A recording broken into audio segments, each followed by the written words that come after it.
Hi PUBG Sports fans, I'm your PUBG Sports guide, Annie, and I'm here with Paper Thin. It's been a long time, right? Yeah, it really has. It's been a while, but we've got plenty of PUBG Esports action coming your way. So PCS Charity Showdown is over, but PCS 1 is right around the corner. Yeah, exactly. We've got 4 days with 5 matches per day in each of the 4 regions. And there's 16 teams in each region, so that means there's 64 teams competing in total for those 4 championship spots. So have you heard that Pick'em Challenge is coming back? Yeah, I'm really excited. I saw the preview for the new skins and they look super cool. Yeah, that's right. We have to guess a champion for all 4 regions, right? Yeah, exactly. And we're gonna be here today to help you guys, give you some background information on the teams and kind of help you decide who to pick. So we'll be doing the little guessing at the end of today's news show, so stay tuned. As always, we're going to start with APAC region. PCS 1 is going to start off with APAC on June 25th. 16 teams are already decided by regional leagues and regional qualifiers.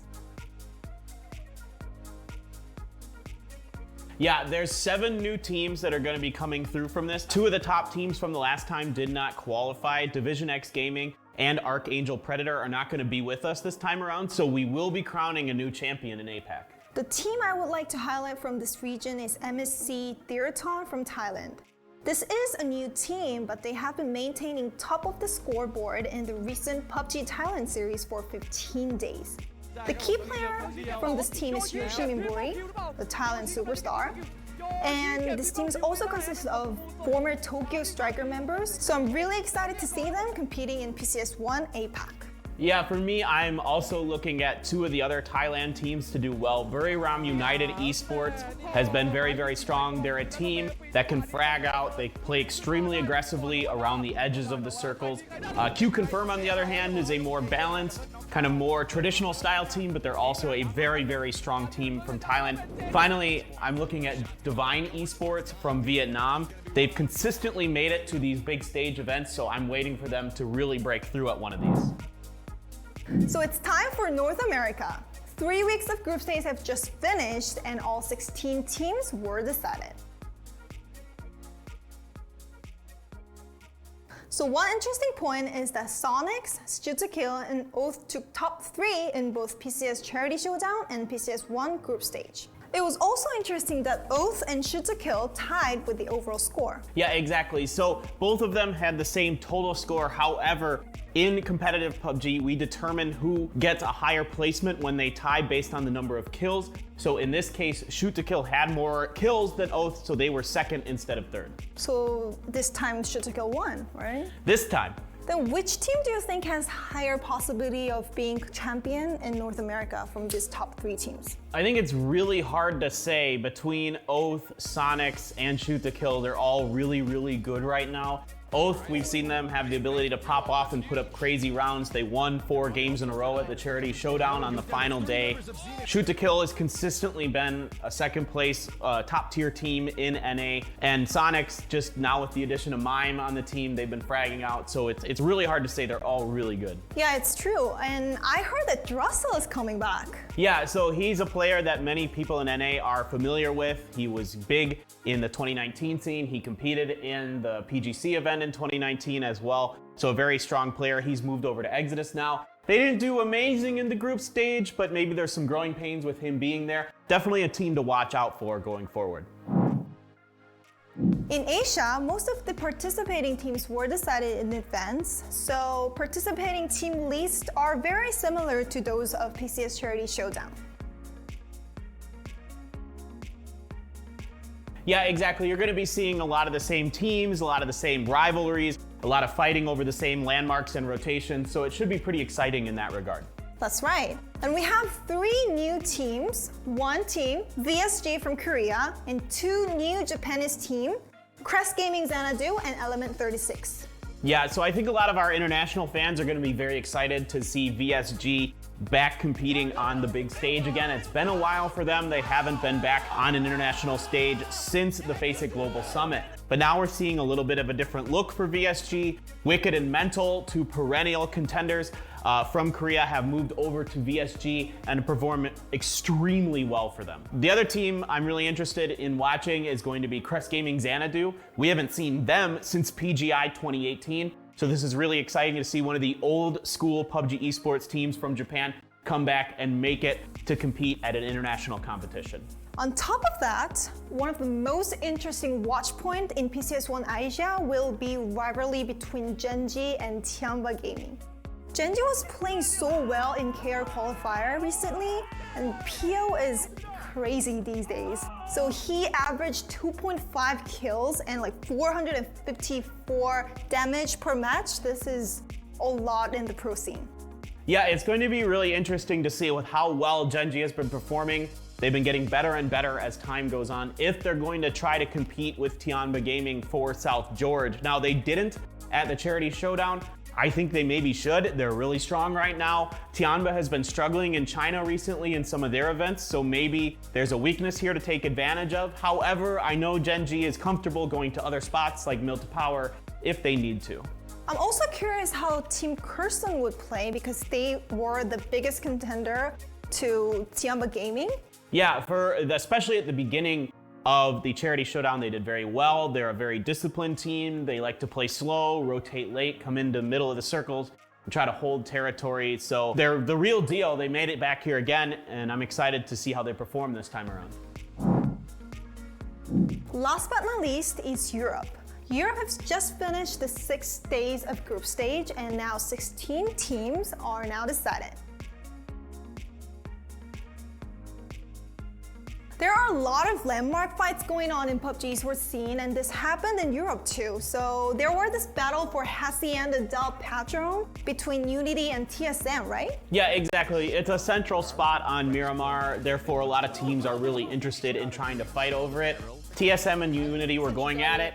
It seems like maybe TSM got the best of it a little bit, with Fex doing a little bit of a dance after they won a fight there on day 6. The real question is, going forward, will they fight over it at the PCS1 event? I'm not too sure. Usually one team backs off eventually because it doesn't really benefit either team to fight over a location like that. Yeah, and one shocking thing was that Navi barely made it to the final. They ranked 20th after the 34th match, but they managed to earn around 30 points from last 2 matches and finally made it to PCS1. They qualified by just 5 points. Yeah, Navi is a team I don't expect you can keep down for very long. They were 3rd at the charity event. They've been really strong in general in 2020, so I expect to see them rise again as time goes on. I think it was just a bit of a fluke that they didn't do as well. Some other teams to look out for in Europe, you definitely got to keep your eyes on Tornado Energy. They've been playing incredibly consistently this year.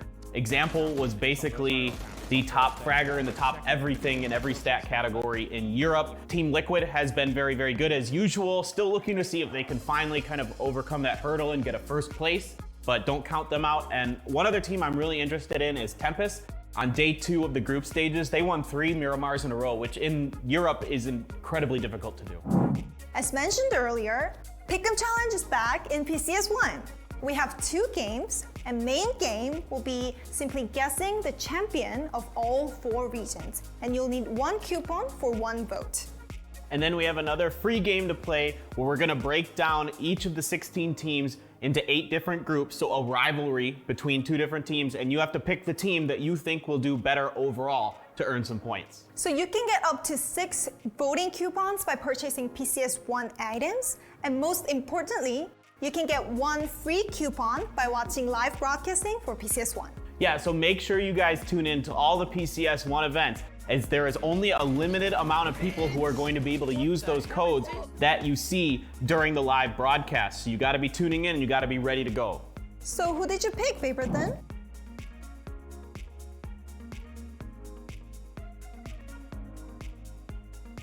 Let's see who gets right in the next episodes, and stay tuned for PCS1.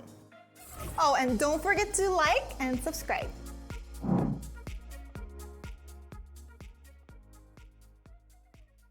Get excited, PUBG esports fans, because the Pick'em Challenge is back again, and just in time for the PUBG Continental Series 1, the 2020 PUBG esports tournament to crown the grand champions of each region. First introduced during last year's PUBG Global Championship, the Pick'em Challenge rewards players with exclusive items for correctly guessing which teams will win. The Pick'em Challenge has changed a bit since last year, so here's a quick breakdown of the event. You'll find the Pick'em Challenge in the updated Esports tab, along with PCS1 player info, team stats, and real-time tournament information. Our 2 Pick'em Challenge games are in each region's tab, where you'll have a chance to predict the winning team or the better result between rival teams. Predicting the winning team is the Pick'em Challenge's main game, where you use your voting coupons to guess the grand champion of each region. You can earn a total of 6 of these coupons by purchasing celebratory items for PCS1. You'll also be able to earn one for free by watching the tournament. Each region where you successfully guess the grand champion will net you 100,000 esports points, which is enough to buy a good chunk of the PCS1 items in the esports shop. The second game, and Pick'em Challenge Newcomer, is open for everyone to play, regardless of how many voting coupons you have. For this game, we'll pit 2 rival teams against each other for you to vote on. Earn your points by successfully predicting which of the rival teams in each region ranks higher. You'll get 2,000 points for each team you successfully predict, so use that to supplement your upcoming big win, or start saving for the PCS1 items you want the most. The PCS1 Pick'em Challenge will run from June 17th to July 2nd for PC fans, and from June 23rd to July 2nd for fans on console, with the special PCS1 items available in the esports shop from July 7th to July 22nd.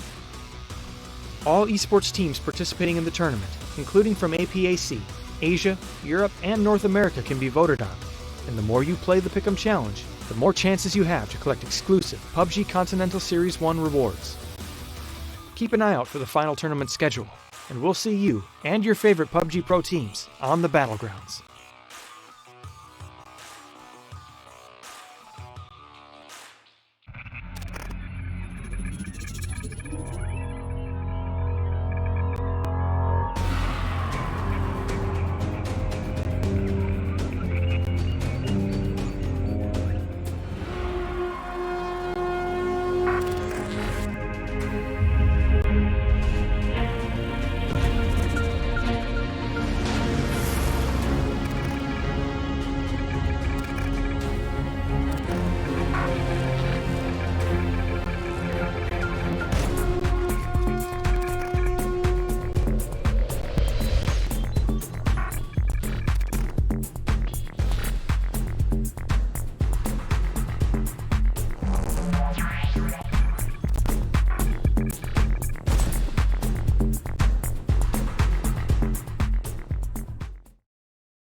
Hello and welcome everybody for the PUBG Continental Series 1 here for APAC to kickstart it all. My name is Xenox, also Jake Brando, whichever one you call me. Jordan Mays, Alphish Guy, welcome back. Of course, we did the PUBG Charity Showdown last time for the APAC region. It's good to be back.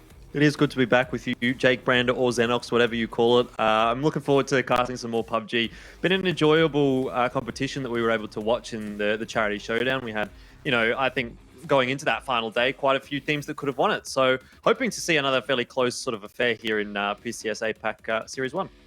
Yeah, we've got a couple of new teams as well, a bit of a turnover in some of the players that have also joined some teams that qualified last time and played last time in the Charity Showdown. Of course, the prize pool has also increased because we no longer have half going to charity. So it's PCS 1, it's the fresh, clean slate. And for a lot of these teams, it's probably a good thing because really the last time that we saw the majority of these teams representing the APAC region for Charity Showdown, some of them left a little bit to be desired. We saw an upset winner in Division X Gaming who didn't even qualify for this event, for instance. So different times coming into this one compared to the last event for sure.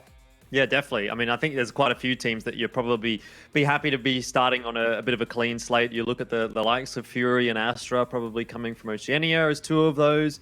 Day Trade from Thailand didn't have the performance they would have wanted. Same for Cerberus from Vietnam. So there's a few sort of returning names that haven't quite been able to put the points on the board in the Charity Showdown, but have a bit of a better chance now to do that here in Series number 1. Yeah, let's go and have a look at the teams that will be participating here for APAC PCS 1, and along with the schedule at hand as well for the overview of this, as we have got, of course, a couple of new teams as well, Jordan. I can't see the graphic right now. I'm not sure if you can either, but we'll just sort of go ahead with what we can see actually on the Wikipedia here. But a couple of new teams. One of those that interests me, of course, is Bahamut Gaming, representing from the rest of SEA series, because last time we had a team called Archangel Predator, and that qualifier for Charity Showdown was only 6 games, Jordan. It wasn't much. We didn't get a whole lot determined from it. But this Bahamut Gaming, they've been performing very well over in the Philippines. And we're one of the teams that were kind of unlucky in that 6-game format. Of course, 6 games is generally not considered many to determine typically if a team should go through or not. But I'm expecting more from these guys compared to something like Archangel Predator, who did surprise a lot in Charity Showdown as well. Yeah, I mean, I thought Archangel Predator put in a pretty good showing for themselves. So if they're going to be able to put in a better showing than Archangel Predator, then you're certainly going to be impressed with the Philippines region.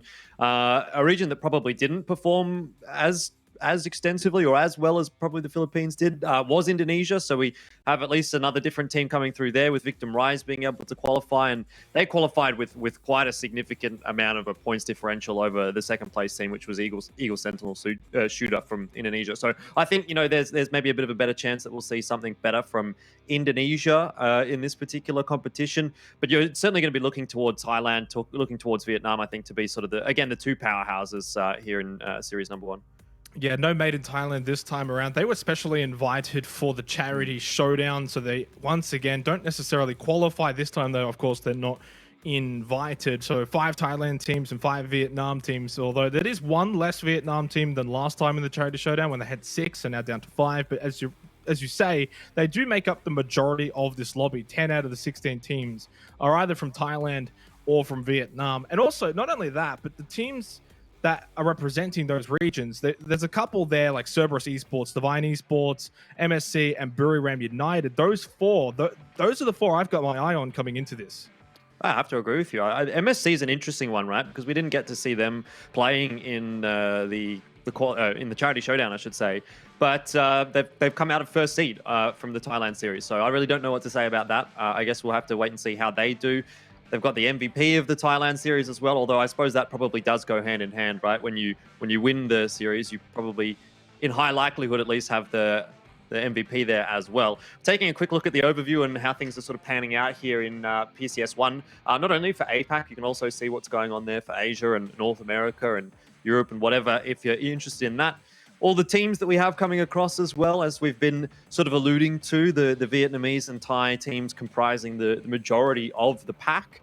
But, you know, look, I guess we're going to be interested to see in particular, obviously yourself and I, Xenox, and how the teams from Oceania are going to perform, right? Because Fury and Astra, they've now had a bit of that extra experience playing against these Asia-Pacific teams that they didn't have going into the charity showdown. And we know that they have said, like, they had a lot of instances that they were a little bit surprised by what was going on in a way, and having that bit of an extra time to get used to the meta maybe that is played here in APAC could give them a little bit of a helping hand going into PCS 1. Yeah, it's a fast-moving meta, as you mentioned, and for Fury and Astra specifically, Astra, of course, formerly Atletico, for those probably out there would know the name Atletico more than Astra. That's only a recent change due to Atletico, the organization closing down. But those two teams, 10th and 13th respectively in the charity showdown, not really good enough, especially a team like Atletico that has had those really high highs, like second place at GLL Grand Slam in 2019. And they did not really show up. They had Linksy, that was the final game for Flood, or the final tournament with Flood. Now, of course, they've got Nico's part of the team. Linksy's had more time to gel, so I'm expecting better things from Astra. But then there's the newcomer as well, Carnage, for instance, who took that 3rd spot from OCE's qualifier. They come in without really too much experience at this level. So eyes on them to see how they are able to adjust to this level. As we have a look at the prize pool, $200,000, Jordan, $100,000 last time went to charity. This time around, all $200,000, of course, up for grabs. Not only that, but of course, the rev share, the PCS, the pick'ems as well, all of that coming into play here for PCS 1. Yeah, I'd love to see it. I think PUBG is kind of making great strides in the way that the competitions are sort of being presented.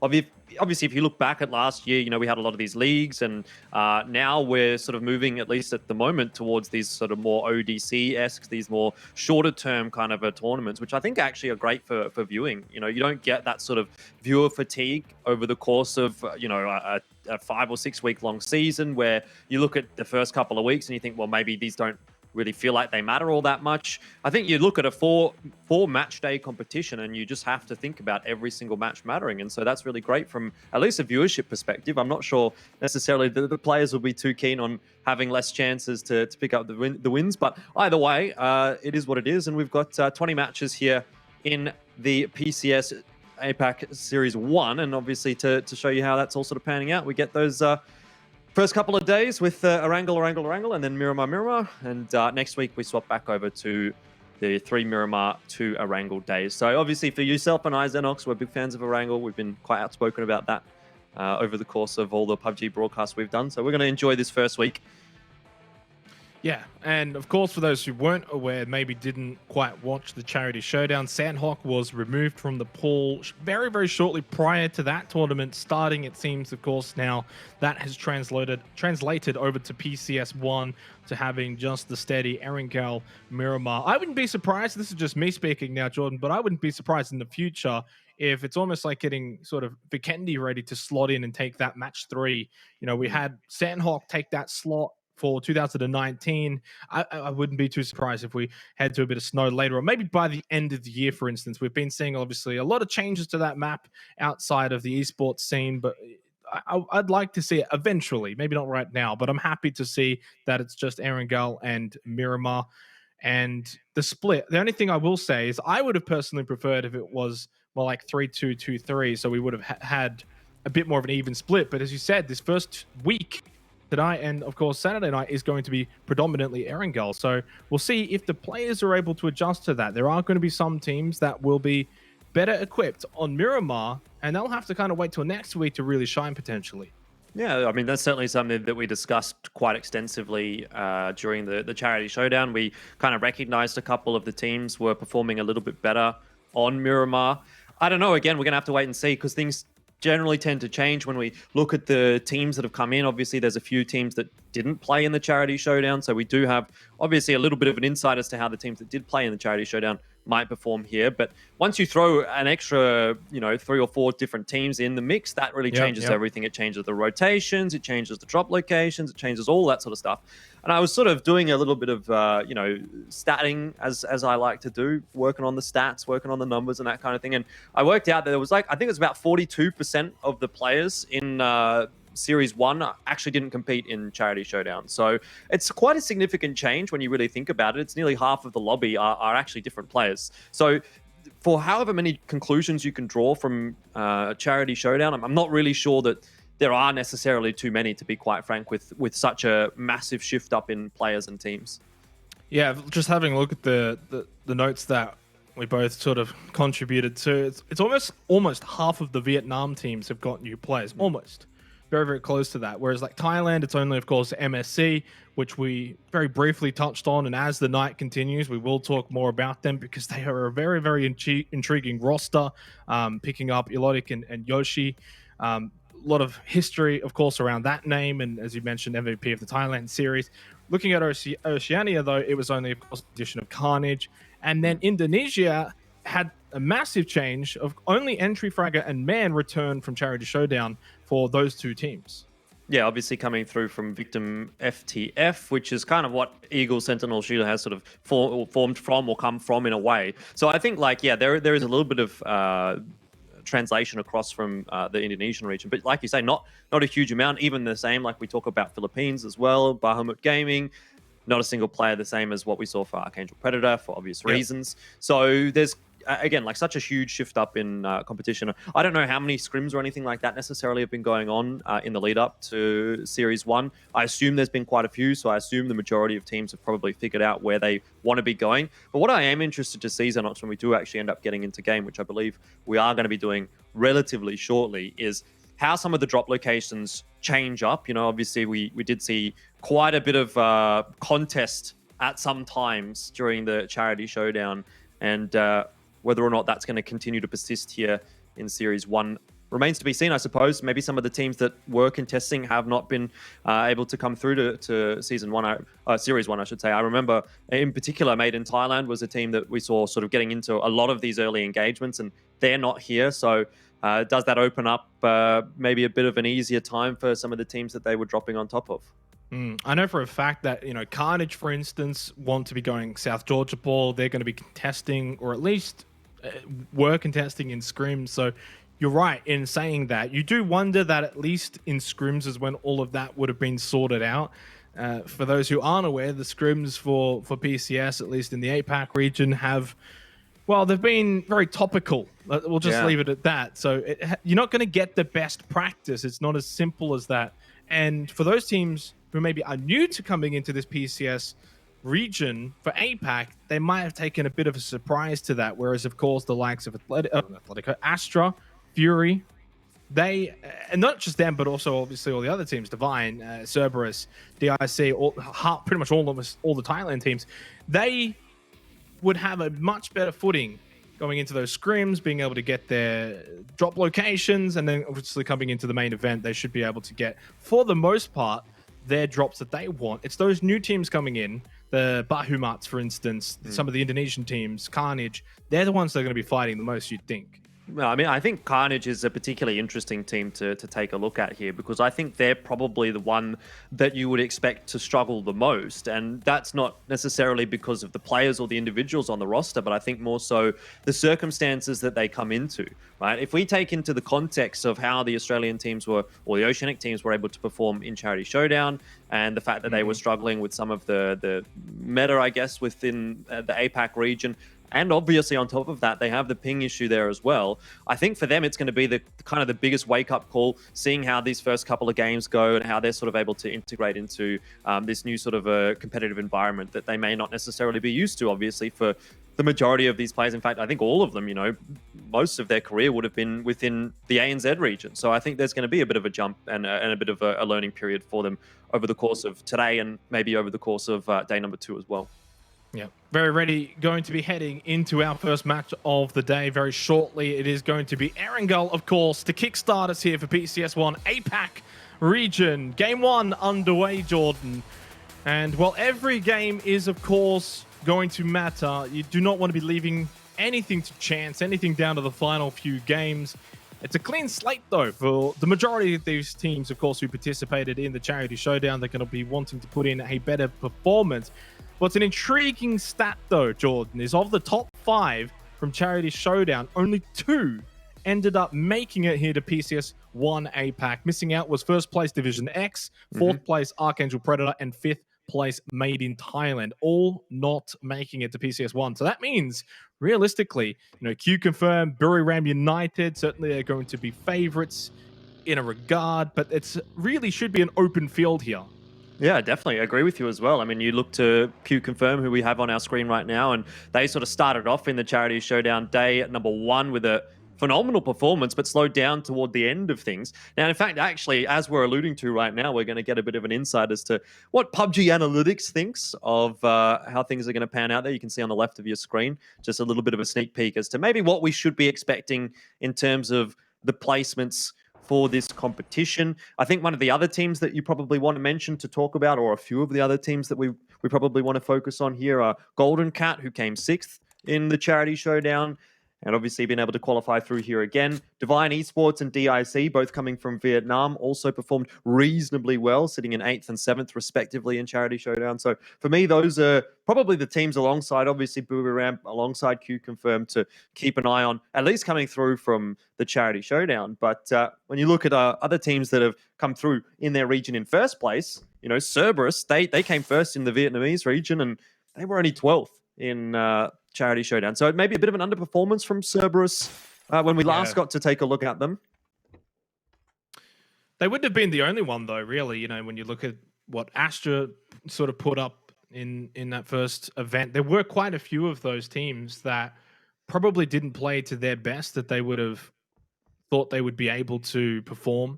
I think Buriram United was the team that probably lived up to their expectations the most. Q Confirmed was one as well who probably lived up to expectations. Golden Cat started very, very well in the Charity Showdown, as we have to win your screen now, but they did kind of sort of just lag towards the end of the season. They dropped out of the top 5 going into the last couple of games, like the last 6 or 7 games, for instance. And one thing to note for this team in particular that myself and you as well, probably Jordan, came to know was that it's a very team-orientated team. There's not too much individual firepower that's like, oh wow, this one player is their star player. They do play as a team, so they win and lose as a team.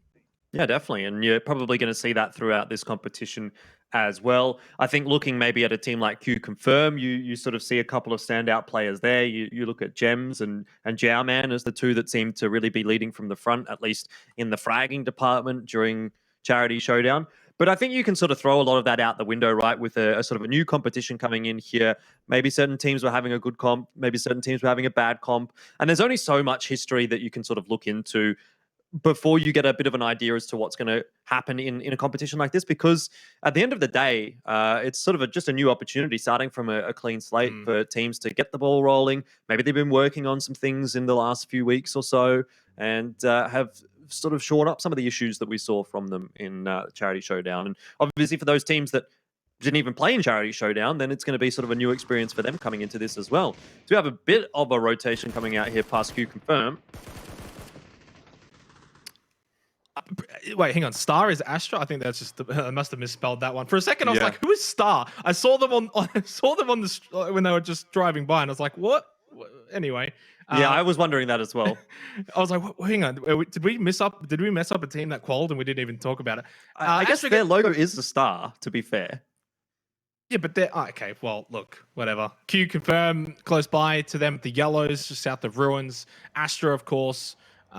We saw them actually try and get these sort of positions early on in Charity Showdown, and this goes to sort of just the way that this region plays. APAC as a whole, very fast pace. Wanting to get to the compounds. Phase 2, generally, in this case, Astra on the move very quickly into Phase 1. Like, we've still got 4 minutes, and they've already gone over to those yellows because, for instance, and one that I can just remember off the top of my head from one of the matches in Charity Showdown, they sent, like, I think Linksy there by himself, and he got breached at the beginning of Phase 2, end of Phase 1. That early on, they were, like, shocked. So I think that what that sort of entails is that these teams that maybe aren't used to playing in SEA need to pick up the pace, and that's, of course, usually going to be the Oceanic teams. Yeah, definitely. And, similar to that when that game where they went Ruins, Zoidmate went Ruins early, kind of got isolated and rushed down by a team as well. So I think you're probably going to be seeing, at least in the case of Astra maybe, that they do tend to play a little bit more together. I mean, I'm just sort of making assumptions right now. I have no idea really whether they are going to be doing that or not, but I'm interested to see whether or not they do make that adaptation to sort of play a little bit more grouped up as opposed to sort of those 3-1 splits or the very heavy like kind of split gameplay that we used to see from them in Charity Showdown.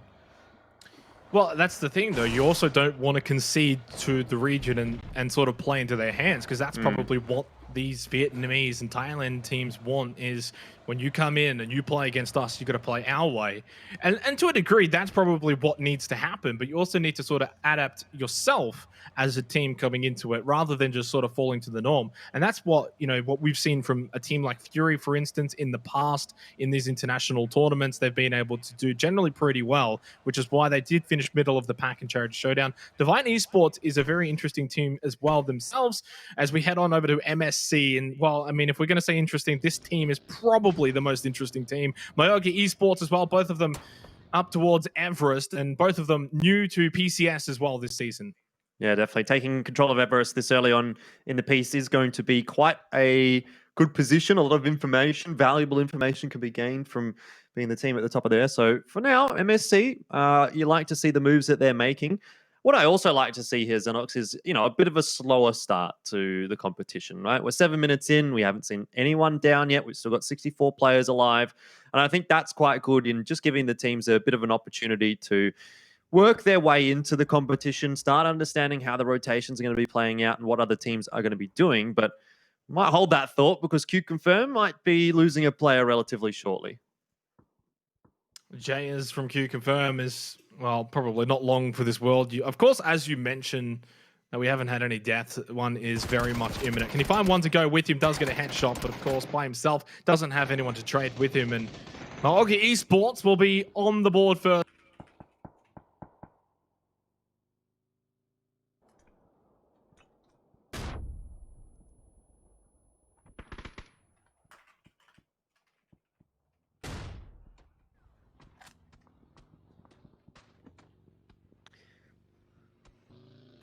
Well, I think we might have lost Xenox, everybody, but that's okay because I'm still here. Luckily, we'll be able to keep on rolling. Looks like Zoid, mate, has managed to find himself an initial knock here for Astra. And it seems as though Astra are going to try and continue to push the issue. Obviously, something that we'll wait and see whether or not they're going to be able to capitalize on. Y8 does get res back on up. Here comes Linksy to knock down Jun, and Y8 tries to heal himself on up. Zoidmate's certainly going to be eager to finish him off. And doesn't check the corner properly, but he's not going to be punished for it. It's all good. All well and done for Astra. They'll find their first kill of the competition. As Divine watches teams rotating past them, they're in a pretty decent position to pick up a couple of frags for now because Golden Cat is helping them out as well. It's BG that's trying to rotate past that, and it doesn't look like that's going to be too comfortable for them at all. Taking a quick look at the map as well, as that rotates up to the northern side. So a big hard shift actually away from the Gatka Fields, or at least the southern part of the island. I guess Gatka Fields are still in the discussion, but for a team that we were talking about a little bit earlier, MSC, who was at the top of Everest, they're going to be very happy to see a shift like that. Golden Cat confirming the kill onto Nikki. And I guess for now, we'll just wait and see how these teams start to rotate out. Golden Cat continuing to try to push the issue, I think, there against Divine.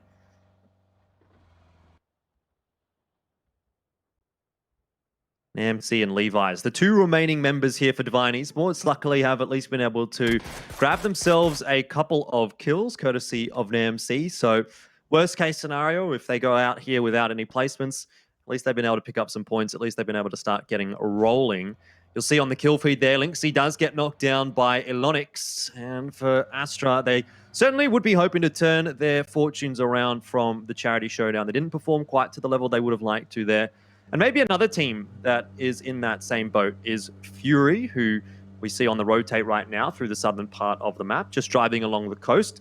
They're the team that actually has the longest rotate as I look at the mini-map on PCS_map if you're interested. I think Fury had a pretty solid performance up to day 4. It was kind of day 4 that really let them down, but they were certainly within the discussion going into the final day. And they have, at the moment, been looking like the best team from the Oceanic region. So I think if you're from that region, then you've probably got your eggs in the Fury basket at the moment. We'll be eager to see how they're able to perform over the course of today. MSC, though, was one of the teams that we did highlight. And an interesting part about MSC was that they didn't play in the Charity Showdown. They are a team that qualified through first place from the Thailand series. And they also have the MVP of the Thailand series in Yoshi, who will certainly be a player to keep an eye on, I dare say, if he's able to perform to that level once again here in APAC Series 1. Waikikamu going to be scoping out the compound. Certainly been a solid player for Fury of late. He's, I mean, debatably even been looking like one of the best players in the ANZ region. So I've heard. You can see Carnage getting involved in the discussion here as well. Was Buriram rotating into the buildings in the middle of Gatka Field, and they've gotten there okay. A couple of shots headed in their direction from Carnage, but it does seem like most teams have managed to get their way into the circle quite safely. Only a few having dropped out. But most teams are okay. I guess for BG, with only one player alive, Divine and GB as well, struggling a little bit. But aside from that, it seems as though most teams are fairly healthy. Hello. Hello. Give you. I love that. 4 minutes or so. How long was it? Too long. Felt way too long. Have I missed anything? I actually don't know yet. Not really. There's been a few frags. Divine copped a little bit. BG copped a little bit on a rotation. We had a massive hard shift up to the north. Now it looks like we've got a massive hard shift down to the east as well, right on top of Golden Cat, going over towards Ruins, back over towards Pachinki. And that's kind of right where Astra was and no longer are. So I guess they won't be particularly keen on seeing how that has panned out. Well, I mean, look, the good news is I didn't miss much. That also means good news is there's probably a lot still to come very, very soon. I'm just loading up everything on my end, though, Jordan. If you want to just, I don't know, go for another minute or so. Oh, for sure, for sure. I know it's such a hard thing for you. Look, I can go all day if you want, Xenox. Carnage, however, are going to have to take quite a long rotation. They're coming across from the western side of the Gatka Fields. Monty being one of the newer players to join this team and join the region, I suppose. Obviously, after having turned 18, he's come into this roster, and his first opportunity to qualify for an international event was rather successful. Looks like it's going to be an interesting day for Carnage, I dare say, with the way that these circles have been shifting. Massive hard shifts again. And Day Trade have an opportunity here. Oh, Bryn, the drive-by, and Poochills goes down. That's not a great start for Day Trade Gaming, who did really struggle in the charity showdown. We do see, however, Jukesy throwing a bit of damage back into Carnage. So there was a moment of excitement for Carnage, and it's quite quickly ripped away as Veronica finishes Bryn off. And we saw Monty go down to Jukesy as well. It's not been a great rotation there for Carnage. They had to go down south, and they've gone past a few teams. Hasn't been too comfortable at all for them. Day Trade do pick up 3 kills as a result of that, and Carnage is the first team eliminated, which I guess at the end of the day is not a huge surprise. Again, we were talking about this in the pre-show. They might struggle a little bit in their first day of competition because it is a bit of a step up coming into PCS APAC from just being within the ANZ region. And for a lot of these players, they haven't had that experience before. So looking forward to seeing how they're going to go in the rest of today, but obviously not an ideal start. 1 point out of game number 1 for Carnage. Fury Australia, however, have got themselves a 2-2 split at the moment. It is Waikika Mukau alongside Ronan in the center of the circle. Jukesy and Insight, who are watching at the moment, will take the late rotation and join their teammates, I would say, in a little bit. And we do see them just leaving the compound now on the map, which will incidentally also show us where the next circle is going to be headed. Ooh, that black looked like it was going to be a bit dangerous. Again, another hard shift, this time straight down to the southwest on top of Q Confirm. And it's such a strange way that these circles have been shifting since the charity showdown, because I really don't think you can kind of hedge your bets towards the center these days. It seems like it's really headed to the outskirts more so. Either way, you'll be happy if you're Q Confirmed to see that kind of a circle shift. Same for Fury Australia, Buriram as well. Not going to be too disappointed to see it. Naogi Esports as well are a fairly central team at the moment. I don't mind this 2-2 split from Fury. Again, they're continuing to persist with that. They've got quite a good established control of the southeastern side of the map.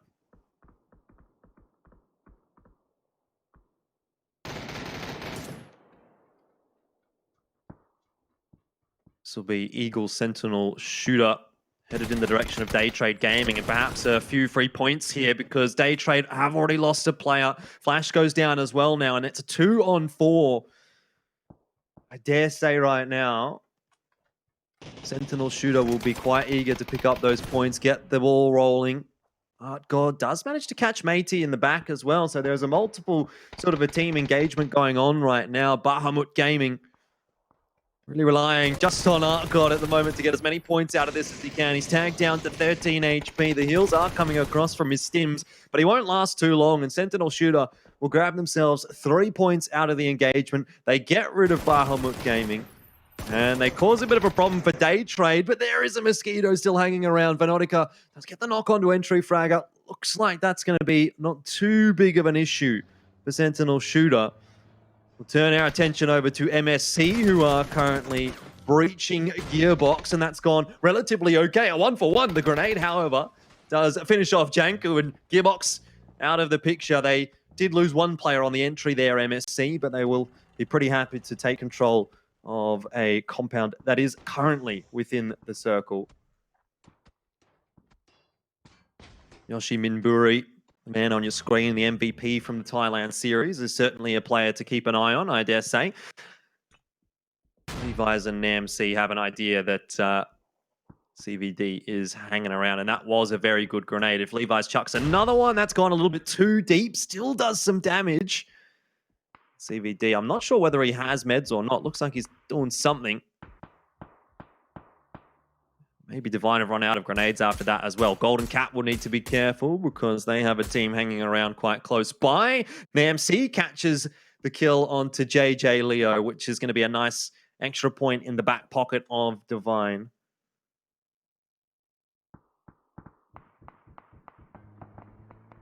CVD just watching for his teammates, I'd say that.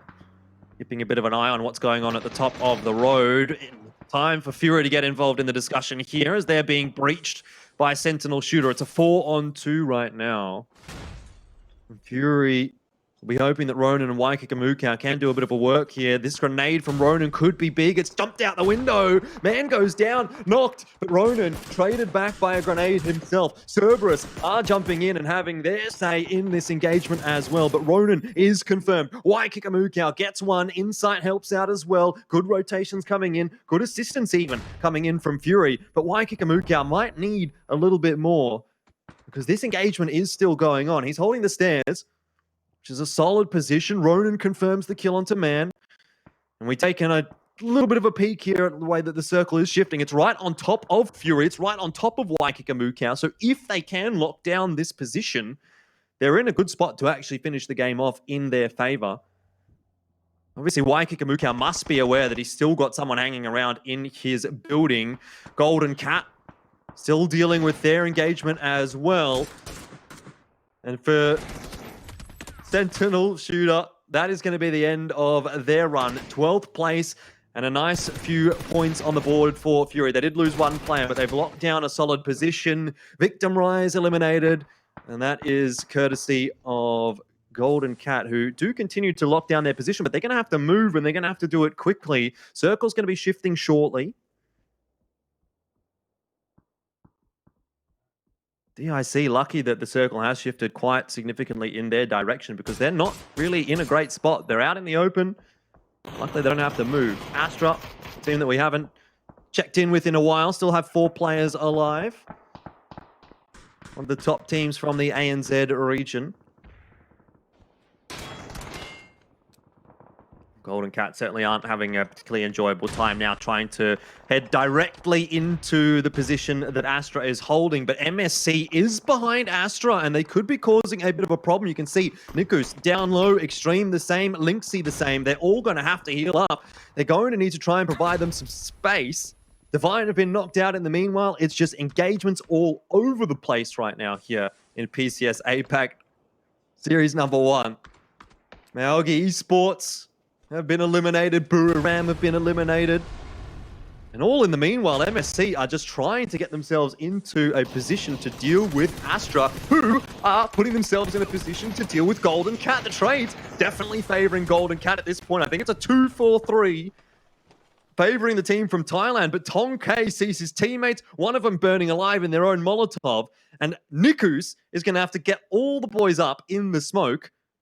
Plenty of time available. That smoke is still going to persist for a while. Lynxy bleeding out quite quickly. He must have been second or third. Noxoid, mate, will fall to Tonkay. And now Tonkay has a chance to put Astra in the ground. A grenade going to be thrown on in as well from 74L1 DIC. Astra just do not seem to be able to take a break right now, and they are out in 7th place. Craziness. Somehow Tonkay has outlasted Astra, but he won't outlast them for too long. 74L1 from DIC has just eliminated 2 teams. DIC working their way further and further into those placement points, but they may now be figuring out what has just happened to them and being on the receiving end of it because Cerberus have arrived. Another hard shift this time. We've gone back over to the west. It's Fury Australia that are trying to breach Q confirm, and that has not worked out at all. Waikikamuka, you can see the last player to survive alongside Jukesy. And those two are out of the picture. So we remain now with 3 teams. MSC, Cerberus, and Q confirm. It's going to be Q confirm, you have to imagine, to win from here. MSC and Cerberus in an engagement together. And Yoshi Minburi goes down. So, Elonix will be the last sole survivor for MSC, trying to hang on for perhaps a extra couple of placement points. He's just outside of the circle. But he'd be quite happy to see Cerberus and Q-Confirm get into an engagement that maybe he can third party.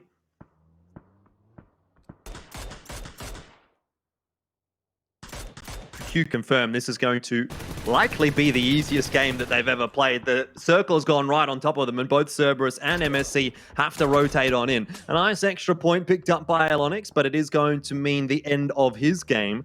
Basil just surviving on 4 HP. Could have been a little bit dangerous had he gone down. Now Smell and Subang, the last remainders for Cerberus.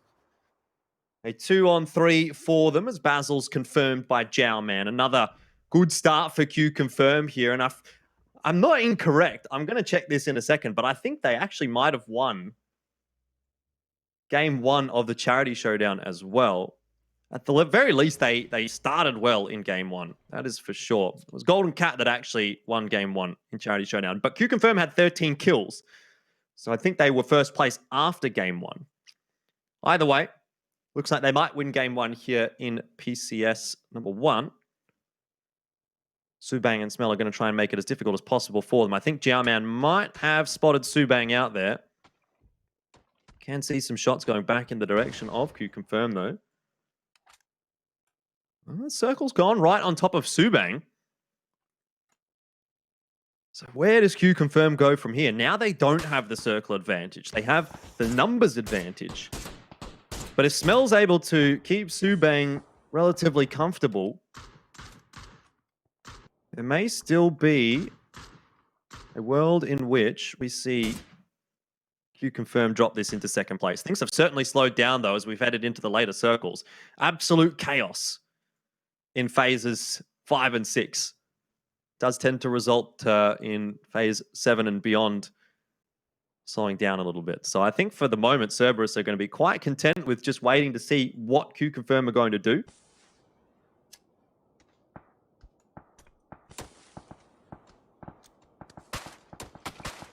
Smoke's going down.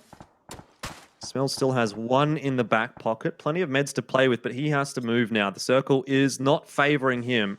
If he can get behind a tree, he can help Subang to hold off the onslaught of Q-Confirm. Looks like he'll just manage to get across to safety. Shots coming in from Q-Confirm, but Smell's okay. He'll be healing back on up with the stims.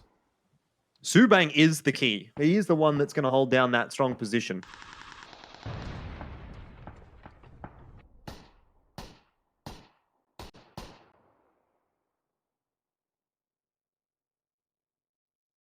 Q-Confirm will not move until they have to.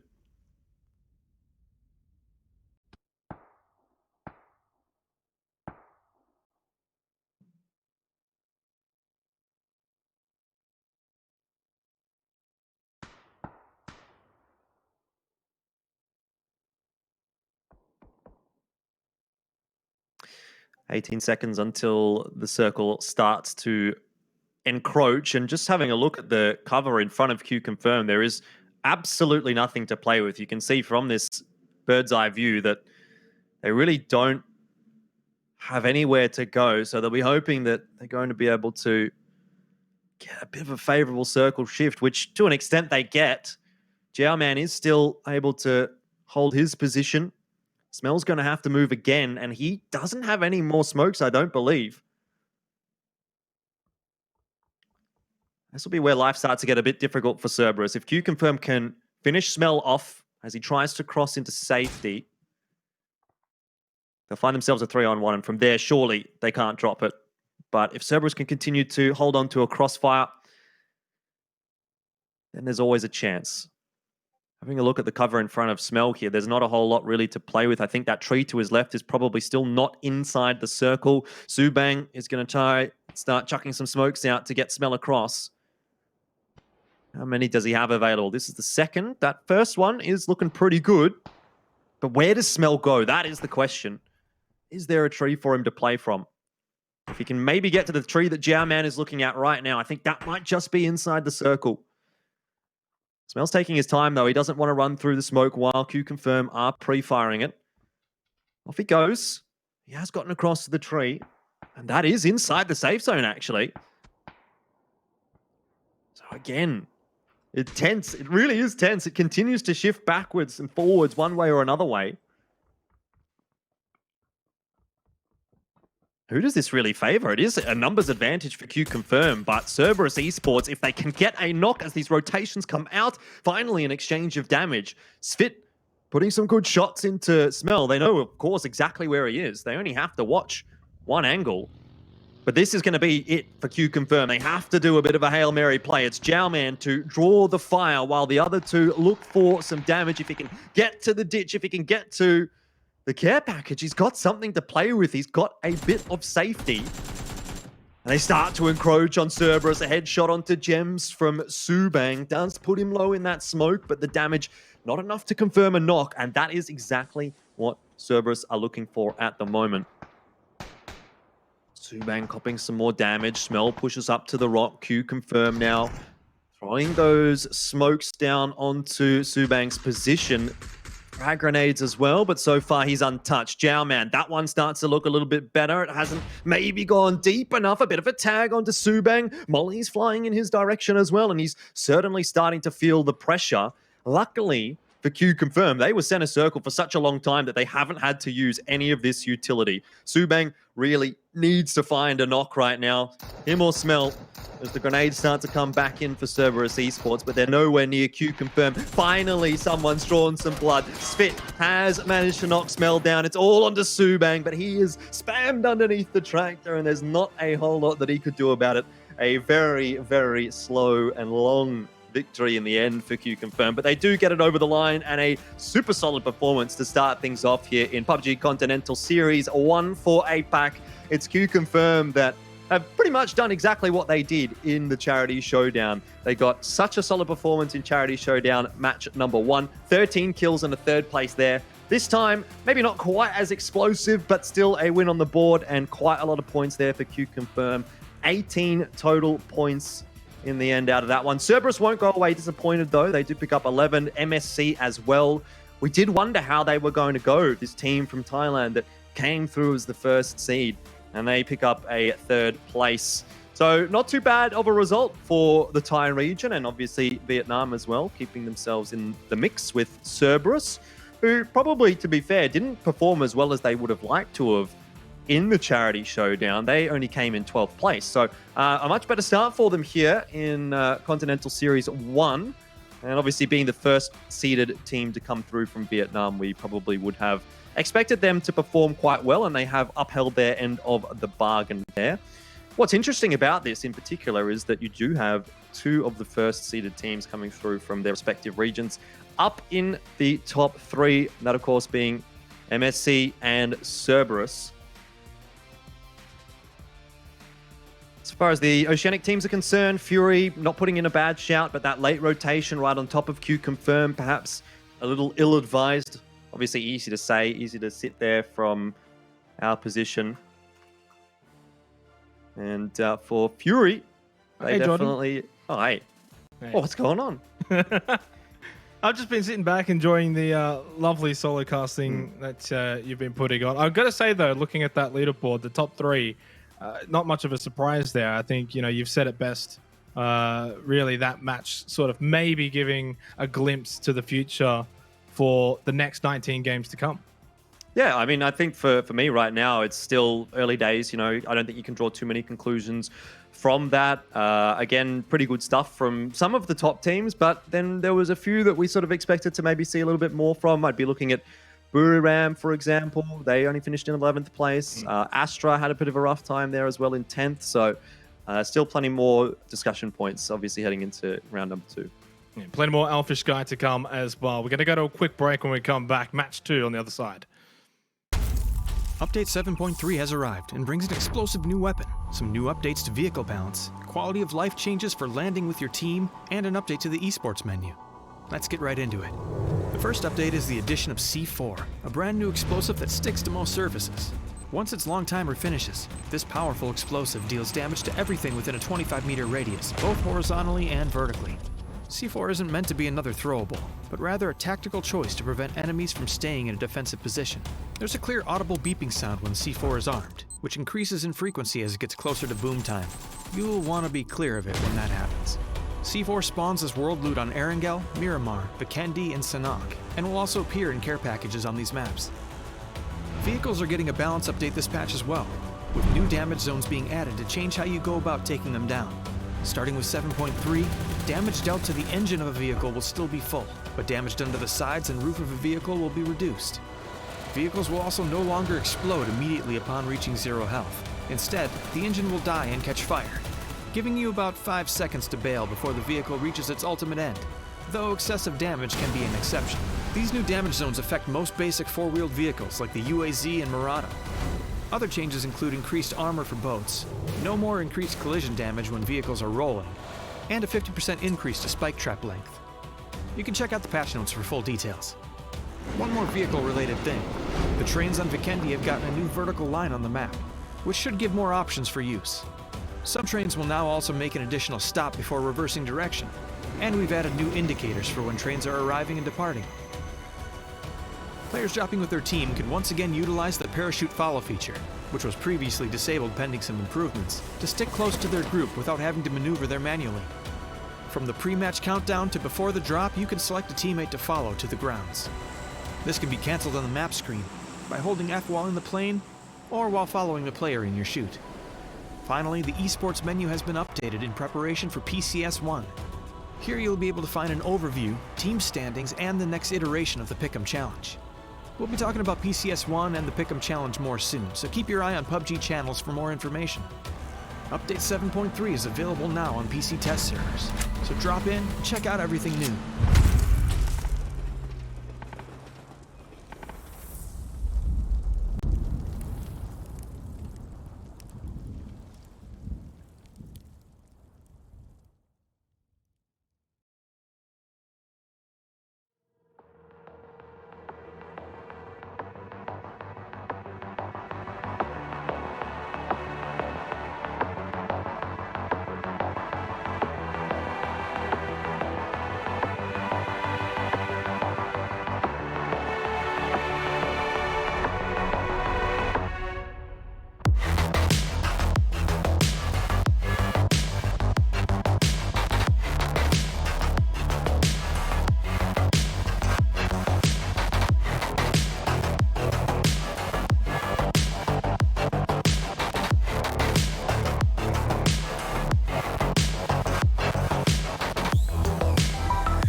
안녕하세요. 大家好. Xin chào tất cả các bạn.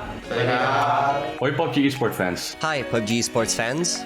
4개의 권역의 최강자를 가리는 PUBG Esports 대회. Vòng khu vực APAC PUBG Continental Series 1 North America Grand Final. PCS 东亚洲际赛 PUBG Continental Series for Europe. World Cup June 25th. 6월 26일 개막합니다. Kommer starta 27 juni. 2 hafta boyunca Perşembe ve Pazar günleri arasında devam edecek bir maç programımız var. Kaçırmayın. 请大家多多支持，多多收看。Mark your calendar and stay tuned. Отметьте даты в своем календаре и будьте готовы. CS1 많은 응원과 시청 부탁드려요. 冠军竞赛活动现已回归 The Pick'em Challenge is back. コンソールは6月23日からオープンします Các bạn có thể tham gia dự đoán đội vô địch trực tiếp ở trong game. Bạn sẽ nhận được 6 lượt bình chọn khi mua vật phẩm BCS 1. และรายการดูไลฟ์สตรีมสดเนี่ยก็สามารถลุ้นรับแบบทายผลนะครับผม 记得准时收看 PCS 1东亚洲际赛 PCS1 잊지 말고 시청해주세요. Так что оставайтесь дома и следите за PKS1. You can get a maximum of 7 coupons, including one free coupon. If you click the Esports tab for our game lobby, 팀 정보와 PCS1 매치별 스탯 그리고 실시간 순위까지 확인하실 수 있습니다. Äänestä joukkueita, joista tykkäät. ถ้าเพื่อนๆทายถูกเพื่อนๆก็จะรับสกิน PCS สีทองสุดลิมิเต็ด Stay home and watch PUBG Esports. 记得待在家看 PUBG 比赛 Stay home and watch PUBG Esports. Bliv hjemme og se noget dejligt PUBG Esports. Bliv hjemme og se på PUBG Esports. So make sure you stay home Og se PUBG Esports. stay home, stay safe, and let's get that chicken dinner.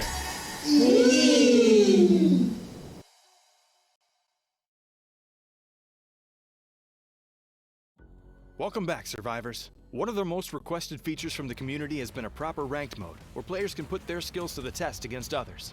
We're happy to announce that an official ranked mode is finally coming to PUBG with update 7.2. But what is ranked mode? How do you play it? And what else do you need to know? Let's dive in and take a look. Ranked mode replaces the old survival title system, and is a separate queue from normal PUBG matches, featuring its own unique characteristics and rule set. To play a ranked match, navigate to the play button on the main menu, and find the ranked button in the sub-menu. In an effort to keep cheating out of ranked play, you'll need to link an SMS device before you're allowed to participate. Ranked games have a maximum of 64 players, and can be played in FPP or TPP squads, though players do have the option of going in with fewer than 4 people. You'll first need to play 5 placement matches to determine your starting tier and division. Tiers progress from bronze to silver, gold, platinum, diamond, and master, with 5 divisions between each tier. As you play games, you'll earn and lose rank points, or RP, which move you up and down the rankings. Once you reach the end of Division 1 in any tier, your next win will promote you to the lowest division of the next tier. But be aware that poor performance can also lower your rank. When a game starts, your map will be randomly selected from Erangel, Miramar, or Sanhok. Ranked matches have their own rule set, which pulls from both normal and esports super settings. These settings mean more loot, a heavier focus on competitive weapons like ARs, altered blue zone settings to encourage more conflicts, and by very popular demand, no red zones. To check out the full rule set, visit our ranked mode dev letter linked below. Now that you know how you'll be fighting, let's dive into what's at stake. Ranked mode features unique rewards that you can't get anywhere else, and you start to earn them by simply finishing your placement matches. These initial rewards are special add-ons for your PUBG ID, but the bulk of the rewards are earned once you reach gold tier and consist of unique skins with a competitive ranked theme. For those who go above and beyond, there's a special PUBG ID reward for ranked players who finish in the top 500 of their territory. You can check out our new and improved leaderboard to see where everyone stands and how they got there. We've put a lot of thought into how to make ranked mode great, and your feedback has been invaluable here as well. A couple other things to go over before we wrap up. First of all, we want to reiterate that bots will not be in any ranked games. And as we stated before, we're putting a stronger focus on authentication to help prevent cheating. This means you might have to connect to your account to a cell phone or reach a certain level of mastery before being able to play ranked. We hope these measures will help keep ranked matches focused on pure competitive gameplay and skill. Ranked mode is coming with update 7.2, so get the squad together and get ready to show the battlegrounds what you're made of.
Welcome back, everybody, for the PCS1 APAC. We're heading into match 2 very, very quickly, as you can see already, straight into game number 2 of Erangel Jordan, of course. Q confirmed taking out match number 1 in style. And look, 19 games still to go, of course. Don't want to put too much of an emphasis, I guess, on just one match, but it's always good to get off to a good start.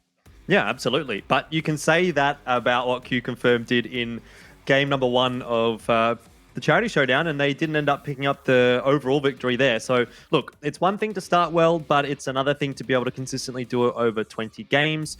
I guess the fact that Q Confirm was one of the top contenders in APAC Charity Showdown, and they've already started off well here, does lend you to believe that they're probably going to have a good time in Series 1 as well.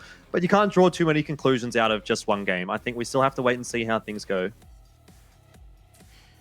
Yep, 18 games, of course, in total. 2 more games of Erangel, including this one, and then we will then close off the last 2 games of the night with Miramar as well. 18 points, hefty margin for now, but Q Confirm, you know, Jordan, we saw them actually, they were a team that started very well in Charity Showdown, if you recall. Like, they got off to a flyer, but then as the tournament did proceed, things just started to slow down for them a little bit. Other teams like Division X started to catch up to them as we go to Victim Rise hot dropping, or either way, this is going to be a very early collision between them and Golden Cat, is it? Yeah, it's Golden Cat. They definitely would know that Genfos is, they probably don't know how many players are coming to help him out, if anyone, but I'm not sure what the idea behind this was from Genfos, because it hasn't gone well at all. The MAC-10's getting pulled out, and Tinoy's going to find himself an early kill in this game. So nice bit of extra points on the board there for Golden Cat. An interesting choice from Victim Rise, because you can see on the map a couple of their players over towards Rozok, one over towards, well, Kamal's is over just a bit more out to the east of those guys. So very, very strange stuff going on there from Victim Rise. Maybe they weren't expecting Golden Cat to go into that position. Either way, live and learn. Learn. Over to Star, good old Astra. I mean, you did say it does look like Star. I can kind of see it now. Yeah. They're going to have to pick things up, though. I mean, look, 4 points is okay, but realistically speaking, when you're in a 20-game tournament, you are going to want to average closer to like maybe the 8-point mark each game to give yourself the best chance of taking out first place. But you can afford to have a couple of games where you do slip and you do get, 4 or 5 points. That's not too bad. You definitely don't want to have too many games where you're getting 1 or 0 points, for instance. Although it is nice to see that no team is on 0 points after game 1, which typically sometimes does happen. Yep, quite a few teams on 1 point, though. Although looking at the teams that are down there on 1 point, they're probably not the teams that we would have expected to be sort of leading from the front. Although, when you were talking about Bahamut Gaming from the Philippines, they might have been a team that we thought we might see something from, just more so based on the performance of Archangel Predator in Charity Showdown. So they obviously didn't start off too well. Even looking just above that, when you see Day Trade on 3, I mean, Day Trade wasn't a huge factor in the Charity Showdown either, nor was Astra. So I think the biggest sort of surprise is Buriram, who were certainly a contender towards the top end of things, probably not starting off the day here in PCS APAC number 1 the way that they would have wanted to. Buriram, though, I mean, they are a team that does play relatively aggressive at times, and it can backfire, depending on the game, of course. But even them, 4 points is not that bad, really. They can afford to have games like that. You know that they are a team that can rack up points. They're a team you would put in the bracket of being able to go and get like a 10 to 15 kill win. And because they're capable of that, it means that they can have some lesser performances. We do have a relatively good circle, right? If you aren't aware, PCS_map on Twitch as well, to keep an eye on the map feed, which will obviously show the map. You guessed it. Wow. Over the top of Rozhok, Yaznaya, pretty decent circle, nothing too crazy right now. But as we progress, Jordan, that Rozhok River can play a factor.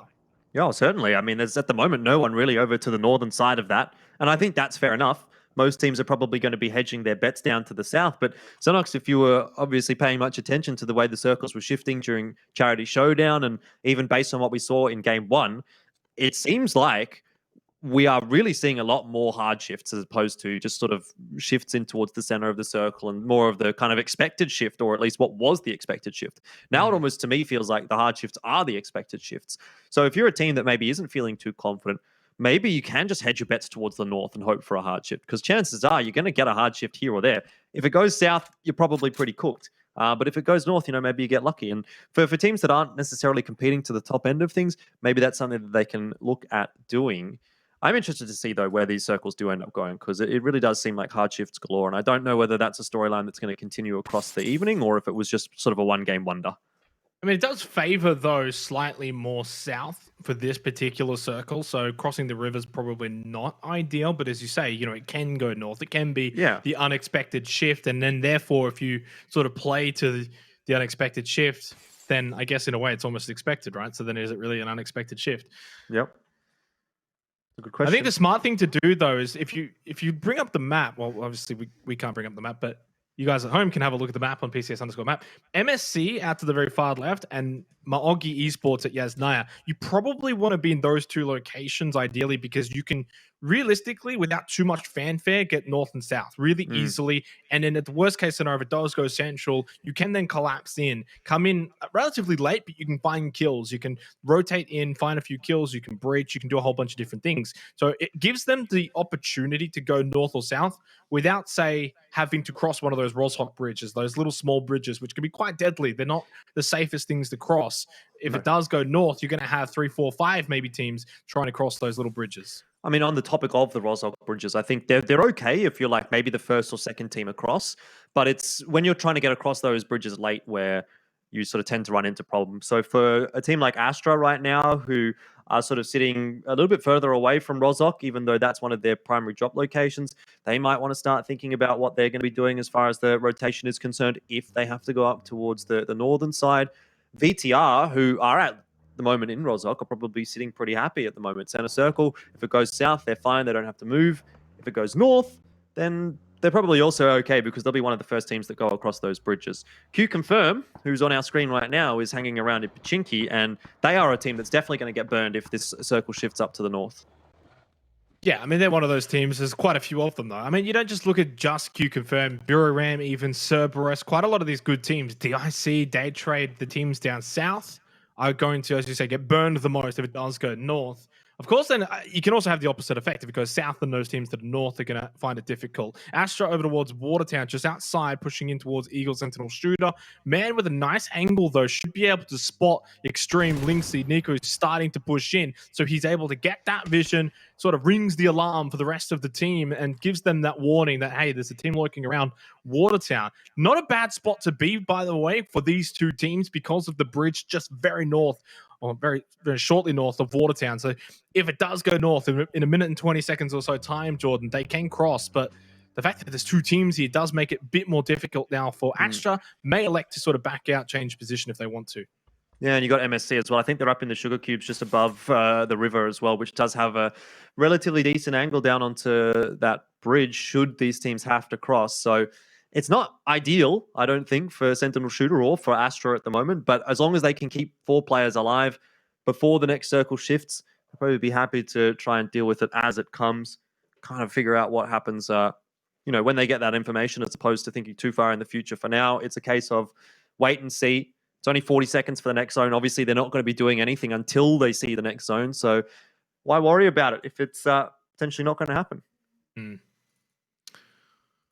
You say that about a lot of things, though. Yeah. If it comes south, you have to think, what happens here, right? Do they continue to stay around Watertown? Of course, then Atletico have got a bit of advantage having the outside of it. Divine just spots Yadi going through. Turtle finds the knockdown. And Buriram not off to the greatest of starts here for PCS1. They're going to lose one player, although Turtle trying to get back into his compound does get knocked by Noordra. There's that circle coming very, very shortly, Jordan. 3 seconds time now. And Buriram lose 1, 3 still up, and we are going to be going north. And while expect the unexpected seems to be the theme of day one of APAC. Yeah, this is exactly what I was talking about. It's just hard shifts galore. Continuing with that trend that we saw in Charity Showdown, Carnage, one of the team that's kind of hedged their bets right up to the northern side of the map, and they are sitting in the center of the circle right now. Buriram, however, a team that we did mention a little bit earlier on in the piece, were hanging around towards Pajinki down on the southern side of the map. They're on a massive rotate. Now you see Fury on a massive rotate. They're going to run into a couple of teams. You can see Divine starting to come in through Yasnaya Polyana as well. And so there are going to be, I think, some engagements coming from this one, Xenox. It's Art God who's going to knock Yoshi Minburi down from MSC, the MVP from Thailand. And that's not a player that you want to be losing early on in the piece. No, it's not. You're losing your MVP, but really just losing anyone at this point. It's not even the 10-minute mark yet. I mean, it is in a couple of seconds' time, but 4 deaths so far. MSC lose 1. You know, we had obviously Q Confirmed lose 1 as well. Buriram lose 1. Like, these big teams losing players early on here in match 2 might just give a bit of hope for some of the lesser teams who really do feel like they're going to have to get off to a good start. Standings updated on the fly to the left hand of screen, so you can now see a couple of teams getting off that 1 point. There's only 3 teams that now remain on 1 point, a couple getting off the 4. So a couple of teams already starting to make use of this very northern shift for phase 2. Well, I would say this circle does now, Jordan Nose takes out Roshok River. I mean, look, it could theoretically go south again for phase 3. Unlikely, though. So that does sort of simplify potentially how this game's going to play out. I mean, you didn't get to watch the last game, and honestly, every single one of those shifts was a hard shift, and it was never where you expected it to go. For phase 4, obviously expecting it to go away from the water, but for phase 3, I don't think we can really hedge our bets anywhere at this point. Golden Cat, certainly hoping for a bit more of a southern shift to come from phase 3, because they're sitting a little bit closer down towards that river than most teams. That's set up on the high ground here. They should have a fairly safe rotation wherever they need to. Linksy will hop out and grab himself a buggy. Bit of extra mobility available now for Astra, who are just coming in from South Georgia Pole, going across the river. Cerberus Esports as well, off from Everest, one of the remaining teams that is inside of the blue. And they'll be taking a long rotation. This looks like they're going to go straight through Georgia Pole, up to North Georgia Pole, along the bridge, which should be a safe rotation for the most part, but it really depends on where they end up wanting to come in, because they may end up running into Astra, who have set themselves up on the far western side of the map. I'm thinking maybe Severny. When I look at the map and I look at where Cerberus are, I'm thinking Severny's potentially the target place, especially if it goes north again. If it goes north again, Severny becomes a hotspot that teams can sort of make their way over to, play safe if they're feeling like they're not in a good position. You got some teams that are still going to be coming in around that Roshok River. As you mentioned, a couple of teams down south that are probably not in the best of positions. So you sense you're going to want to move away from the river there. Carnage south of Severny. This may end up being a good position for them if it does go north again. 5 seconds time. And there's one of the codes on your screen for the Pick'em challenges. Don't forget to try and snatch that one up. And we go for another relative hard shift. This one, though, out to the east, Jordan. Over to that Yasnaya Pond. Divine, as you can see on your screens, very well placed. Yeah, and this is going to give you a bit of a better idea as to where the next circle shift is going. There's still some water involved, so Divine certainly are in one of the more premium positions, having locked down a compound and having to deal with a few of the teams that'll be heading in their direction. Top 1 Sever will deal with Nordra from Buriram, and I dare say he's going to be getting finished off as well. There's no one from Buriram anywhere near him at the moment. Buriram going to be down to just 2 players remaining here in match 2. Start for Mayogi Esports. And now move up into the top 7 with that, jumping over 365. So God Meow and Konaxi remaining for Buriram United. And I said, you know, potentially a team that you would look at as one of the favorites. There's a few. There's certainly no clear-cut favorite, I would say, coming into APAC. But you've got 4 or 5 that could join that pack, and Buriram's one of them, and they're off to a slow start. DRC Gaming, 74R1 takes a few shots as they literally send it into the center of the zone here for phase number 3. I suspect it's the smart play, Jordan, considering that Yasnaya Pond, it's not going to go south. It's either going to go north or relatively central. So DIC over towards this shack, center of phase 3, should very well be in a good position for phase 4. Good future thinking for them.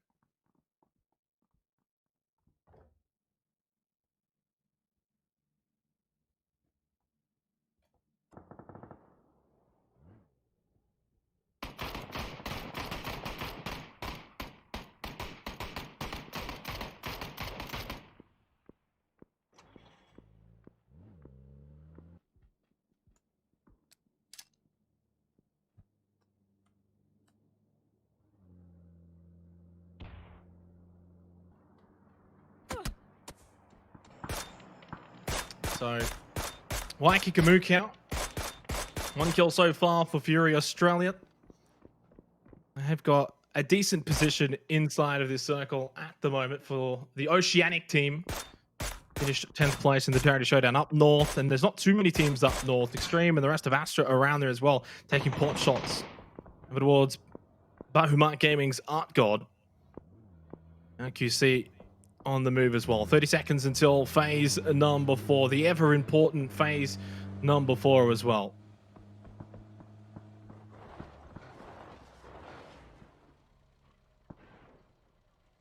Push on in.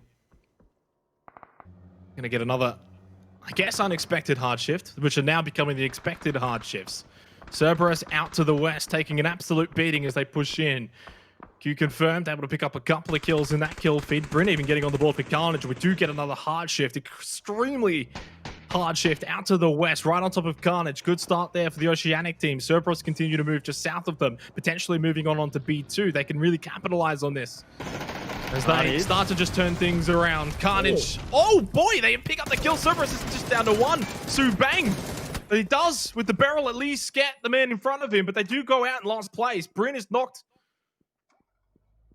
Well, speaking of Carnage, that really was quite a large degree of Carnage. Monty and Bryn at least still able to lock things down at the moment for Carnage. B2 probably not going to survive this one, nor will Bryn. That's a great shot from Jay as a headshot as he tries to get across in the Dacia to res his teammates. It's all onto Monty. B2 was the one that was bleeding quickly. Rain surviving for a little bit longer, I dare say, but I'm not sure that Monty's going to last that long, quite frankly. Q Confirmer on a tear at the moment. Shots coming in from Jowman as he tries to deal with Monty. The rotation is risky indeed. He's low on HP and eventually is finished off. This is from, who was it in the end? Jowman again. Subang is going to pick himself up a couple of points there for Carnage as well. Well, look, you did say expect the unexpected, Jordan. I mean, I've got to say, you did pre-warn me coming in here for match 2. Phase 4 continues the trend. So that's like how many hard shifts in a row now, if you include last game? Like literally every single shift. Right. So I don't know how many shifts we've had, but it's pretty much every single one. Vanatica are in the blue for Day Trade Gaming, able to take out Man. As the rest, 365 now in their weight. Nice knockdown from Flash onto Vandal. Day Trade Gaming were one of the disappointing Thailand teams in the Charity Showdown compared to their brethren. Eagle Sentinel Shooter is holding on for dear life for their remaining 2 players. And there goes Bahumat's Art God, who was holding up North by himself for quite a while. He did at least get a knockdown onto top 1 Sever, but that was all it would be. Day Trade, though, probably not in a position where they can stick around and try and finish off the remaining members of Eagle Sentinel Shooter. Divine, God meow. I'm going to move from Buru Ram. Yeah, he's hanging around. God meow, just keeping an eye on what's going on there, but going back out into the blue to grab himself his vehicle. Kamal's had no idea that Day Trade Gaming was heading up right behind him, and so that'll be Flash to get himself a quite free kill. Kamal's hadn't quite built up the speed in that UAS to get things rolling. Simoy here for Victim Rise, keeping an eye on things for the moment. I guess he's relatively unscathed, and he is still sitting inside of the circle, so he probably doesn't need to be doing too much at the moment, apart from at least hopefully keeping his head down. Head down, try and stay out of trouble. Keep yourself out of trouble if you can. It's been a very different, at least for me, from the first, 15 minutes or so. It has been hectic, of course, when you had that Phase 2 circle over the Rozhok River. So many teams rotating this game. Phase 4, you can just see it really from the amount of vehicles that have been moving. There's not a lot of compounds to take as well. Not a lot of safety. You can see it on the map there as we probably expect another shift at some point. North, south, east, west. It's probably going to go one way here. Oh, that's west enough, really. That's probably one of the less hard shifts that we've had so far tonight. And, well, for the team in first place, Jordan Q confirmed they're probably the best placed team right now here for match 2 to capitalize on their match 1 performance. Yeah, certainly seems like it. And we're going to have to see pretty much everyone else trying to make their way into center circle. Gearbox has got themselves a decent position, but aside from that, Fury have to come down from the north, so too does Star. Day Trade Gaming down in the south, and they're kind of getting gate camped by Golden Cat. Venotica very low on HP, does manage to get that first aid kit off as we'll keep an eye on DIC, who get absolutely munched by Noctan. 74L1 and CVD going down. Anquan and JJ Leo trying to make the exact same rotation. And I can't imagine this is going to end particularly happily for them. JJ Leo seems to have gotten across at least to a defilade, but he does have Gearbox right in front of him. I don't know that he's aware of it.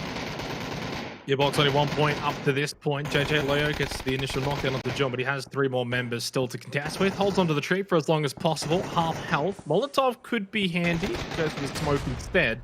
And as soon as he tried to step away, well, he met his doom very, very quickly. 11th place for DIC Gaming. Gearbox are going to pick up an extra point. The last place team on the leaderboard still remaining. That'll be able to at least help advance them potentially up this leaderboard. Of course, they've still got a bit more work to do. Still 10 teams remaining, 31 alive at the 20-minute mark. It just has that feeling, though, that there's been maybe more slaughter than there actually has been. There's Flash finding the elimination, and that will send Eagle Sentinel Shooter out in 10th position. One more spot, and then, of course, the placement points to distribute after that. Divine at the south point of this circle. You can actually see on the minimap, you've got Golden Cat and Day Trade just outside of this circle. They can feed on those two teams, potentially find a few extra points.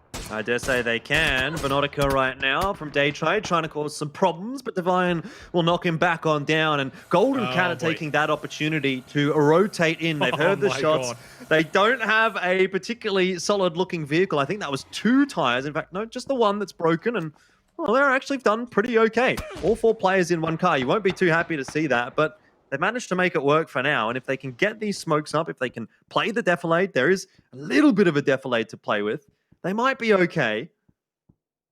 Sfit is waiting to pull that trigger, though, and he won't hit anyone, at least to start off with. Sixax was the man in his sightline. Divine continue to gatekeep Day Trade Gaming. It's Flash that's been knocked down this time. So we'll take a look at the circle and see where this one shifts. Another hard shift, Xenox? Probably. North, is it maybe? No, central. That's not too bad. That's probably the first time. Yeah, and for the first time, though, this game, we are going to have to see Q Confirm move away from what was the final bit of compound. Now there's nothing literally left. Gearbox center of this zone. MSC in a good position, but they don't have the MVP star player. Mergy Esports eliminated in 8th position as Max Honest going to be finished off with an A. Divine did end up cleaning up pretty nicely here down to the south, like I potentially predicted. Although the fact that Golden Cat was able to get over the road and over to the side now gives them an opportunity to fight back. Sixax with a knockdown onto NamC, trying to just finish him off through the grass. Every point so vital, especially when you look at a team like Q Confirm already potentially after just match 2 pulling away from everyone 22 points. Every point is super important. Everything you can get from game 1 to game 20. You don't want to go to game 20 and you're 1 or 2 points away from first. No, definitely not. These nades just going a little bit too deep. Turtle is able to pick Nicky back on up. Ronan somehow has headshot Jukesy and knocked him down, but the smoke will start to fade. Tonke around the side of his is able to deal with Turtle. We're back down to 1 for Divine. It's Nicky trying to salvage the situation. Good spray with that barrel, but not enough to get the kill, not enough to get the knock. Tonke does just get knocked down by Insight, but it's not enough to save Nicky. It's not enough to save Divine. Astra was out in 7th. Divine are out in 6th. And things start to slow down for a moment. These will be more long-range engagements for the next couple of rotations, I guess. Only 1 kill for Fury Australia, but not a bad position really inside of the zone. Waikiki Mukau, though, extremely separated from the rest of his team. It's vital that he stays alive to give them a chance down at this portion of the zone. The rest of his team closer towards the road at that shack. Golden Cat, 5 kills, 2 players still up. You can see, so 3 members here at the shack, and then Waikiki, you can see in the minimaps down south, he gets knocked down, though. It's a cast of curse, isn't it? Off MSC, yeah, cast the curse indeed. They needed his position, though, because that's where potentially they might have to rotate to for phase 7. If it goes south, that's the position you would have wanted to take. Take that position around Waikiki Mukau, and then from there you can rotate clear at the south side, rather than just sending it straight towards the middle of the map. Golden Cat still 2 up. Gearbox center of the map, and we'll see how this plays out. Insight trying to do something here to get over to Waikiki Mukau. Yeah, they've recognized the importance of Waikikamuka's position as well, Xanox, and they're going to send Insight right in that direction. MSC copying the hail of bullets from Jayers and Jiaoman, two super solid players from the Thai region, and that is going to be that. MSC get absolutely deleted, and Q Confirm continue their reign of terror here in PCS APAC. Q Confirm 9 kills now into the top 4. Really good position as well with the zone. And they just wiped out the team in front of them. There's not too much of an immediate threat now. Gearbox is there. They're a nice team, but they've only got 3 players alive as well. Not sure how much they're going to be able to do. The fact is they're also in a position where they might get pinched by Fury Australia as well, depending on what happens here against Golden Cat. Tanoi, Six-Sacks down the bottom, very, very south, not inside of this next circle. Time is of the essence. Fury Australia, though, they know that this is a very big opportunity for them, considering everything that happened in Charity Showdown for the Oceanic teams. There weren't too many games where the Oceanic teams were in these sort of positions. There's a 1-for-1 trade in the kill feed. Insight gets Chin, who got the knockdown of the Waikikamuka. But any knockdowns onto Fury are going to be far worse than knockdowns onto Gearbox, considering Gearbox don't have to worry about the blue. Yeah, Gearbox are quite happy to just sit in this position and try and deal with anyone that rotates in their direction, confirming that kill onto Waikikamuka. Speaking of confirming, Q Confirm will have to start moving their way into the circle as well, as they are, by and large, out of position. Jayers is the one that's locking down that circle spot. Here goes Ronan and Jukesy, though, and they're going to have to make their move. They're going to just absolutely send it right at Gearbox, and they've gotten to the Darcia that we saw in play earlier on in the piece. Insight knocked immediately, but Ronan at least is able to trade one back on in. A second, though, goes the way of Gearbox, and you're starting to see it fall apart for Fury as they are going to be eliminated. I think they're all out of the picture. No, I lied. Jukesy's still slugging away. He's still okay. So it's Q Confirm, Gearbox, and Fury remaining in the top 3. We did lose Golden Cat from that very much congested slaughterfest down south. You confirmed with 3. Gearbox have still got 3. That's probably the most surprising thing of that entire ordeal. Very hectic at this position. They're the center point. You would think that you would get pinched and take nades and take a lot of damage. I know they've got the shack and they're in the very, very little bowl. Nades over towards Jukesy's tree, and while he was not going to be able to survive 2 of them on either side of his body, Gearbox now with 4 kills, down to the final 2 at a 3 versus 3 against Q Confirm. You back Q Confirm in from this position for sure. Can't count out Gearbox just yet, but Jordan, if Q Confirm go on and win this game, they are so far in front already. It's insane. Jayers gets the initial knockdown onto Chin, and I think from here, you know what's about to happen. Yeah, that's going to be Q Confirm looking for their back-to-back. They're already on 34 points, Xenox, and they can increase that lead even further. It's a 3-on-2. Y8 and Jend are trying to hold on, but Jayers, Jarman, and Svit are not going to make a mistake in a situation like this. They're just taking things slowly. They know that they're comfortable. They know that they have the advantage, waiting for that mistake from Gearbox. And there it might be. Jarman, a big spray. Doesn't actually end up finishing off Jend, but Gearbox certainly suffering for it. Svit will finish what Jarman started, and Y8 he'll sit himself inside of that bush and try and hold on for as long as he possibly can. Once this smoke fades, though, I dare say we'll be seeing the end of this favoring Q Confirm. Jayers taking the aim duel, charging on in is Svit. So with Jayers and Jiaoman, who is having gone down. It puts it into a 2-on-1, maybe a chance, but maybe not much of one. Q Confirm will go back-to-back, and 13 kills in that victory as well. Gives them even more points out of Game 2 than what they got in Game 1. 23 points, and as you said, it's like, what, I think 18 points in Game 1 as well, if I remember correctly, or something thereabouts, Jordan, as you said. Insane start from Q Confirm. We'll see if they're able to keep it up for the remainder, of course. Still 18 games to go. It's a long, long way. And all it takes, I would say, even to sort of close tonight off, would be like another... If Q Confirm have like a 0-point game, then that gap shrinks so quickly, right? So they've got to keep this up at least maybe to end off week 1. If they can stay at this sort of pace, I mean, I wouldn't crown them early by the end of the first week, but they would be in that pole position. Golden Cat, not too bad in second place. Gearbox, for all intents and purposes, they had really the best position inside of the zone for quite a while. You would have expected maybe a few more kills. In saying that, you could have also said maybe there was a chance they could have got pinched a bit more and taken out a bit earlier. I think really everyone inside of that top 5 played really well this game. Divine, more so their kills rather than placing, but nice to see Fury as well doing well in that game, particularly to sort of give the Oceanic teams a bit of a start here. I know it's only game 2, but game 1 really wasn't that climb for them either. Yeah, certainly. It's, again, just not a bad performance from Fury, but it seems like, to me, the same sort of a storyline that we were telling about the charity showdown, where they were getting themselves into good positions, getting themselves into winnable positions, but yet not being able to convert them to victories. And I think that's something that certainly needs to be shored up by Fury. If they want to be taking a deep run, if they want to be really sort of pushing the issue and maybe even winning this competition, they're going to need to be able to put some chicken dinners on the board from, you know, 3rd or 4th placement kind of situations, where we incidentally in charity showdown saw them slipping away from things. So look, it's going to be tough for anyone to really catch Q Confirm today, but obviously there's plenty of matches throughout the rest of the week and then heading into next week as well. So as you say, Q Confirm will want to keep up this pace that they're putting in for a little bit more consistency, a little bit more, a few more games to go today. Xenox, but I suppose being double the points of your next closest competitor is a nice place to be. Well, you would take that. There's no other scenario that you would take, I guess, really, and one that you wouldn't expect. It's if you had said, "Oh, you'd be triple." I don't even know if that's feasible, right? So to be double 2nd place already after 2 games. We'll see if they can continue this trend, though. Q Confirm certainly shooting out of the starting blocks. We've got match 3 on the other side of the break.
Welcome back, everybody, for PCS1 APAC. We have concluded 2 matches now, both in Erangel. 1 more to play, of course, this week, Jordan. It is the Erangel week.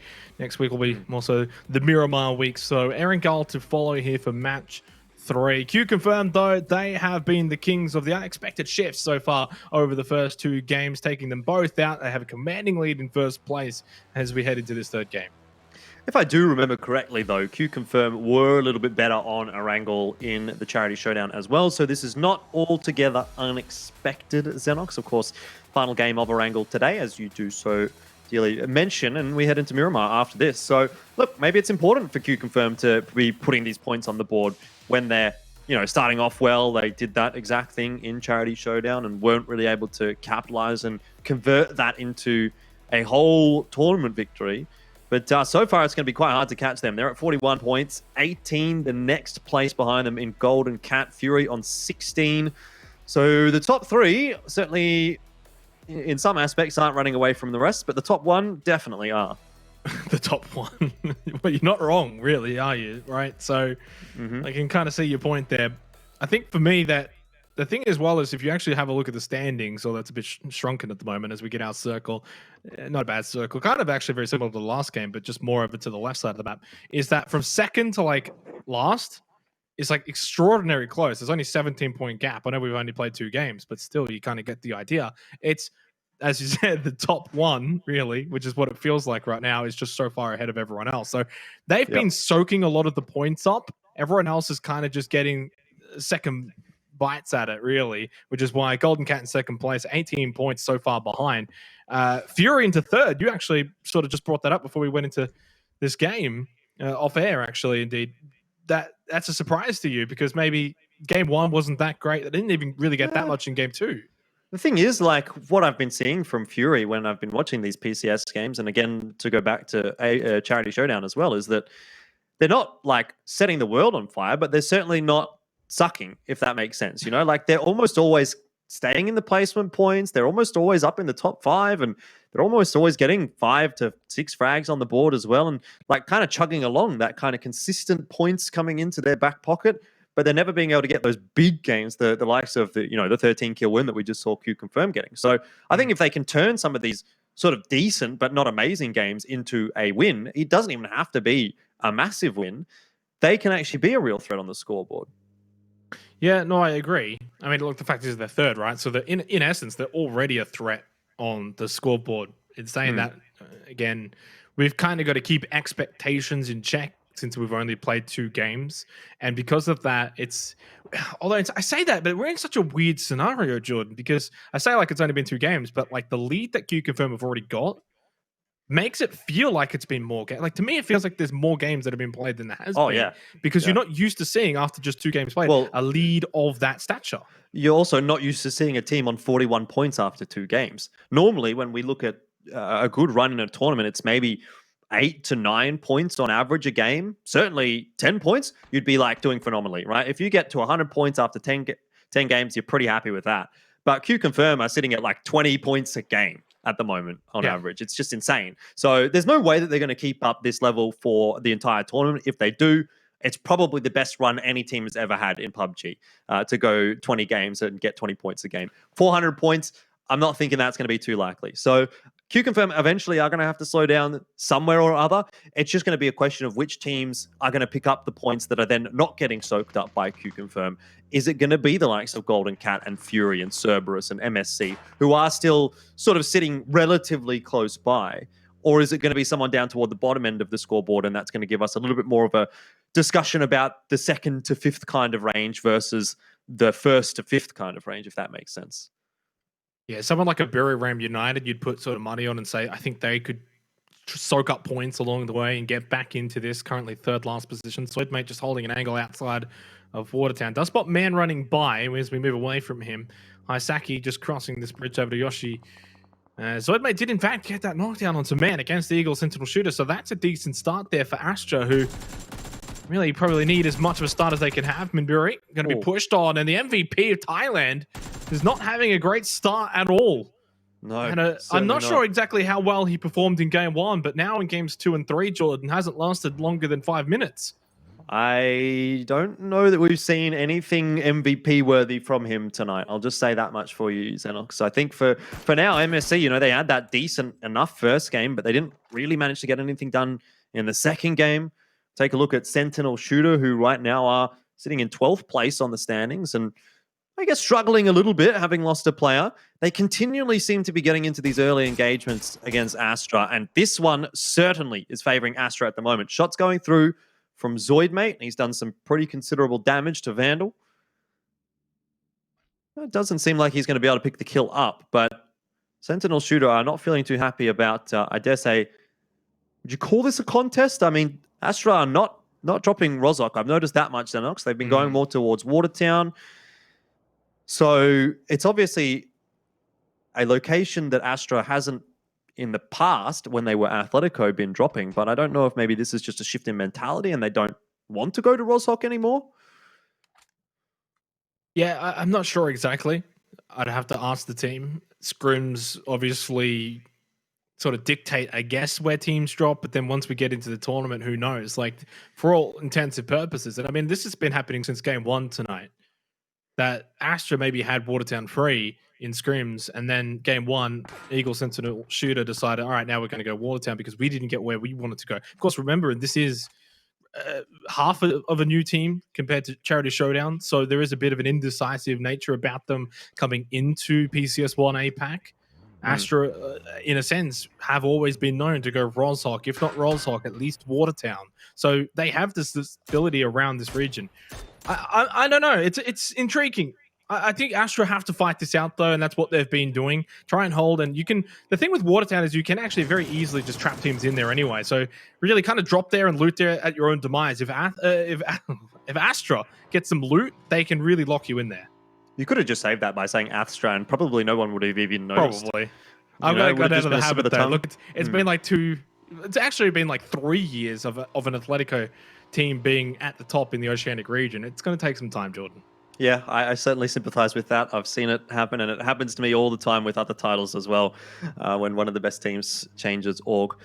Speaking of one of the best teams, I guess at the moment, you'd have to put Fury in that discussion. They're now sitting in 4th place after Cerberus picked themselves up a point and have overtaken them as far as kill points are concerned, but still early days. 2 games in, sitting at an average of 8 points a game so far for Fury. I mean, you're not disappointed by that at all, and if they can keep that pace up, that's going to be enough to even sort of look at a potential victory. You think about getting to 160 points out of 20 games and what an unreasonable kind of a number that can be.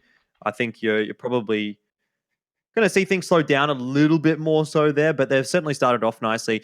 It's really just for me, Fury needing to be able to sort of push the issue, maybe get Waikika Mukau involved early, see him start to frag out, have those sort of big moments. And that's where they could be tipped over the edge. Could do. Well, Bahamut Gaming haven't really got off to a start they would have liked to have seen as well, representing the Philippines, second last at the moment, 2 points. Only Victim Rise below them, still on 1 point. Archangel Predator were the representation for for Philippines last time around. This time it's Bahamut. Not a lot of expectations on them though as a whole. Zoidmate, hello, knocked down, but it's going to be surely an immediate revive at some point. Jay's, he's on his own at the moment. Svit is close-ish by. That position is super safe. If Astra want to go over and finish him off, they may. If they know that he's by himself, it's not a horrible play. But these mountain ranges, very easy to actually secure the res, as you can see, like how safe he is. Astra would have to literally push over there. Probably not something you want to do. Zoidmate's going to be turned back immediately by Svit. You mentioned he was close. He's close enough. You can actually just see it. Literally just peeks it for a second, shoots. It's his way of saying, yeah, someone's here. I'm going to revive him. You may as well just go back. Like, it's almost like a friendly way of saying, good shot, but let's give him back up. Yeah, I think that's fair enough. I respect Zoid trying to go for the flush there as well. You kind of have to try and get a bit aggressive and try and get those points on the board. But I also similarly respect the decision, like straight away, as soon as you recognize that there's no chance, you're just out of there. So it's kind of like a low risk, high reward kind of a play there, I think, from both teams. So overall, a bit of a friendly stoush. Astra would have liked to have picked the point up, but either way, they'll have bigger things to worry about as Circle Shift does start to come in. It's a bit more of a central one over the top of Rozhok, shooting range. heading just towards the Georgia Bowl, Containers out towards the west, and then Ruins is into the south. So we've got the Rozhok River kind of cutting the map in half, or the playable map in half. We see Jayas rotating past Poochills. He should be okay there. But with the circle the way that it is, teams are going to have to think again, do we hedge our bets to the north or do we hedge our bets to the south? Yeah, and this is more of the serious question to this, is this sort of circle rather than the last one. The last one was a bit more south orientated. I mean, I guess there's a way you can look at this and say it's a bit more north-sided. Venotica doesn't have Jiaoman continuing on. In fact, goes to the rock instead and takes the fight with the barrel in hand. The nade went by, went too far past. And way too far past as Jiaoman stays up with 1 health. No more than less. A flash from above. While the headshot was a little bit overkill, he's able to save Venotica, and QC are going to be down to 3 this time permanently. Yeah, especially losing Jiaoman, quite a big deal. Jiaoman and Gems were 2 of the top players for Q Confirm in the Charity Showdown. Haven't seen any damage charts or anything like that so far here for PCS APAC thus far, but I dare say they'd be up there, and probably all 4 of the Q Confirm players would be up there after having a 13-kill win. Either way, Day Trade are going to get all 4 of their players back on up.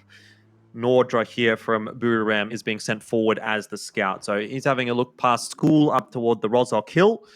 This is going to give the rest of Buriram a nice way to rotate in, and probably a bit of information as well if they do take Rozhok Hill as to where they can go following this. Because in reality, Xenox, looking at the circle the way that it is, there is a pretty good chance that this goes up toward the northern side, over the river. So Buriram will have to think about what their options are should that happen.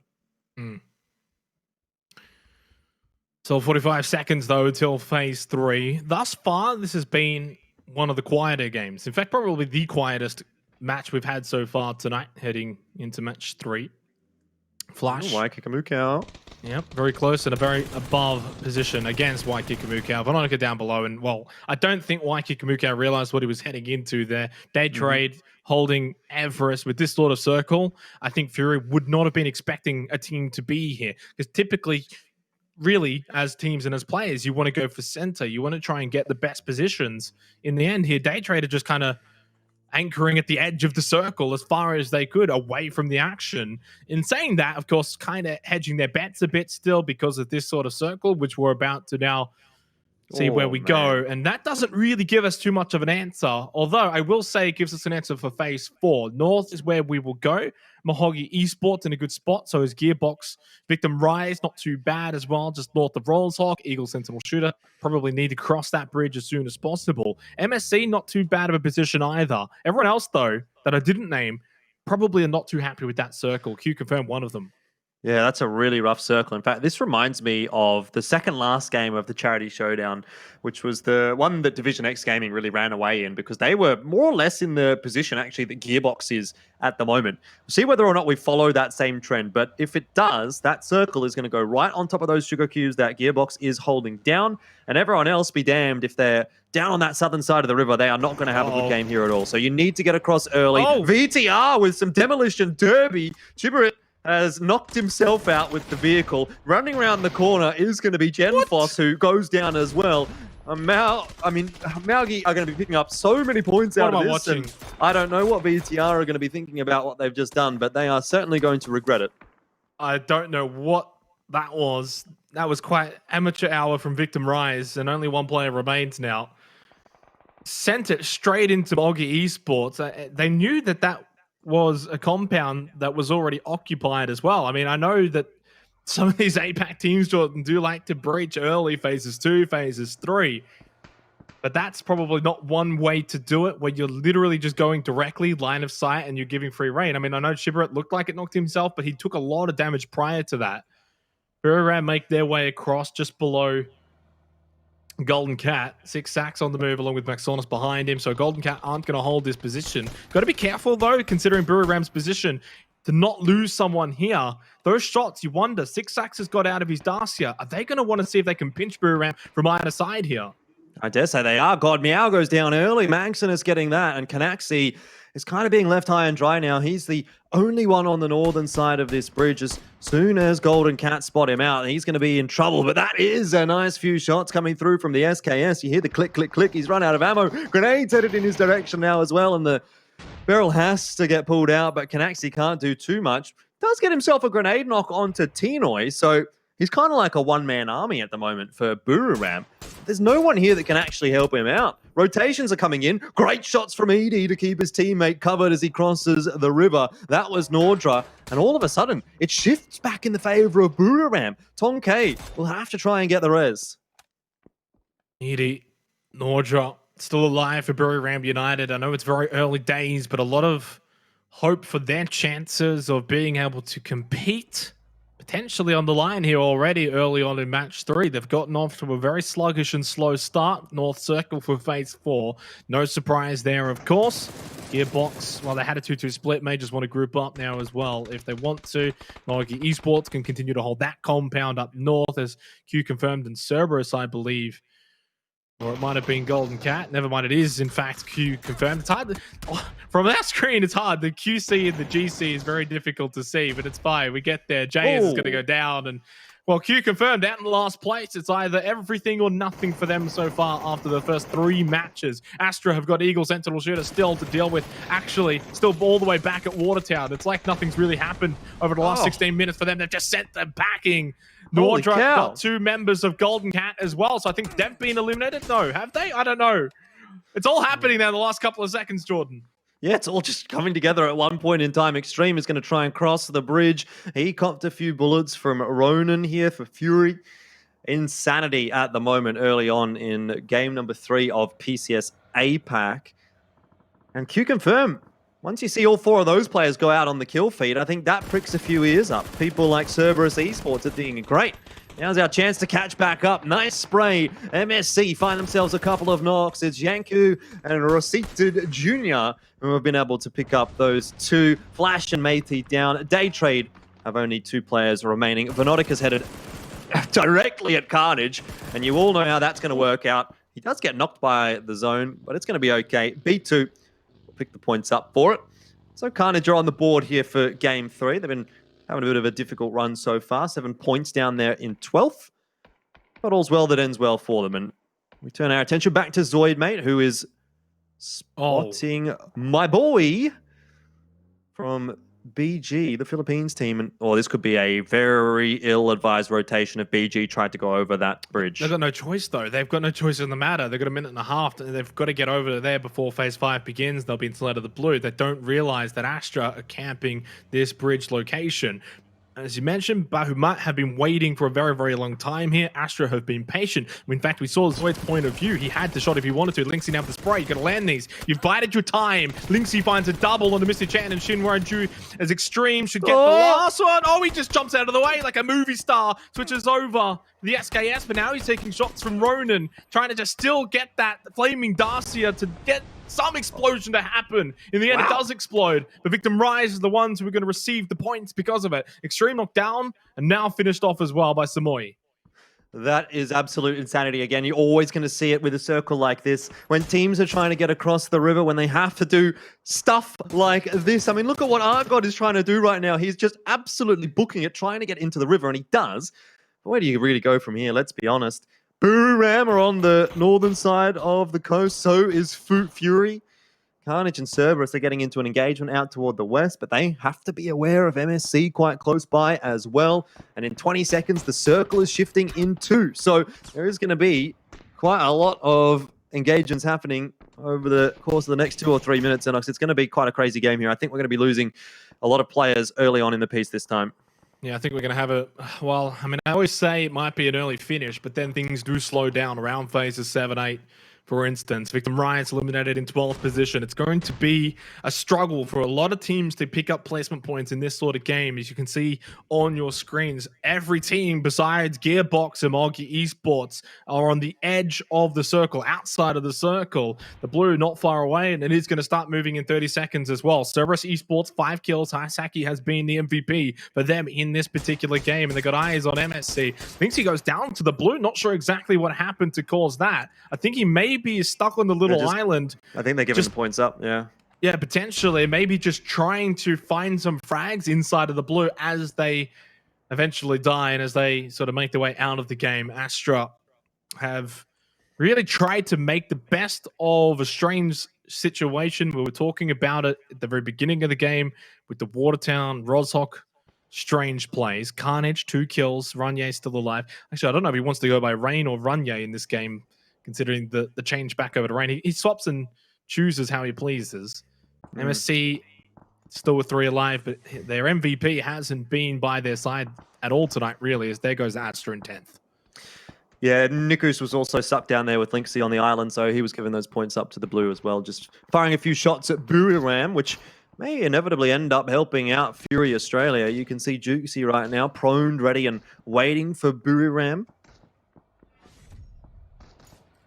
How many kills can Jukesy get here? Realistically, they've got no idea, although they are looking like they're going to rotate away as we head over towards Carnage out to the west. They got Cerberus above them on the other side of this hill. Not a very big lip on this hill, but it's big enough that at B2's current position, they would have to kind of run up and then peek over it. MSC are here as well, so it's a 3-team fiasco out west here for Phase 5. A minute until Phase 6, Blue's moving. Rossiter Jr. at the tree, yanked you off so close to going out. Now he does, in the end. You've only got so many lives you can really take. B2's been flashed as he pushes up to the UAZ. Cerberus are fully in control of this fight out west at the moment, Jordan. Yeah, Carnage under pressure. B2 low behind the US. Rain tries to make something happen, but does end up getting knocked down by Subang. Here comes Basil, and Carnage is eliminated. Subang picking one up, Basil another.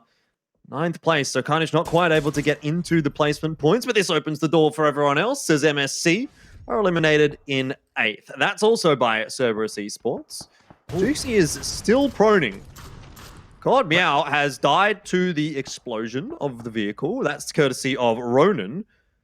They can win this game, Fury, from this position. Juicy, I don't know why he hasn't moved yet. Well, I don't think he wants to give up his location, because what I'm trying to say is Canaxi and Nordra have pushed past him. Now so is Iddy. But they've got Insight and Ronan on the other side of this. Now they're in a pinch play against Buriram. Jukesy taken low. Now he's given away that position. But this is where Insight and Ronan need to make their push. They need to make their move. Come over the top of this hill. Fire down below. You can see Insight even just spraying with the barrel, trying to put pressure onto a Nordra who's running towards Jukesy. Finally gets the heal off and the reload, and he's able to get the elimination. Now stands up as well. The SLR towards Canaxi. The knockdown. Only one more player in front of him. Edie pushing over the spray from Ronan. They're just trying to buy time for Jukesy, but he goes down. And they can't save their member. Ronan is the last one alive for Fury. That really didn't go as well as they would have planned. Edie stays alive for Buriram United, and now, unfortunately for Ronan, Jet has also spotted his position, and from a very favorable position potentially for Fury. Had they been able to wipe Buriram, have 3 up, they could have easily probably gone on and potentially win this game. Yeah, I don't know what was going on there for Juicy. It seemed like he was having trouble, like, scoping in or something. I'm not sure. He was firing shots, but they didn't really seem to be going anywhere. He was trying to fire shots. I don't know. Either way, maybe I'm reading into it too much. Gearbox with 4 players alive. Cerberus as well, and they may not have 4 players alive in just a second, because Gearbox certainly are copying a spray of bullets. The smokes being thrown in by Gearbox, but they're going to have to move. Circle is at their back, and they're going to have to go straight into Cerberus, who have full control of the rotation in. Feels like they've got full control of this game.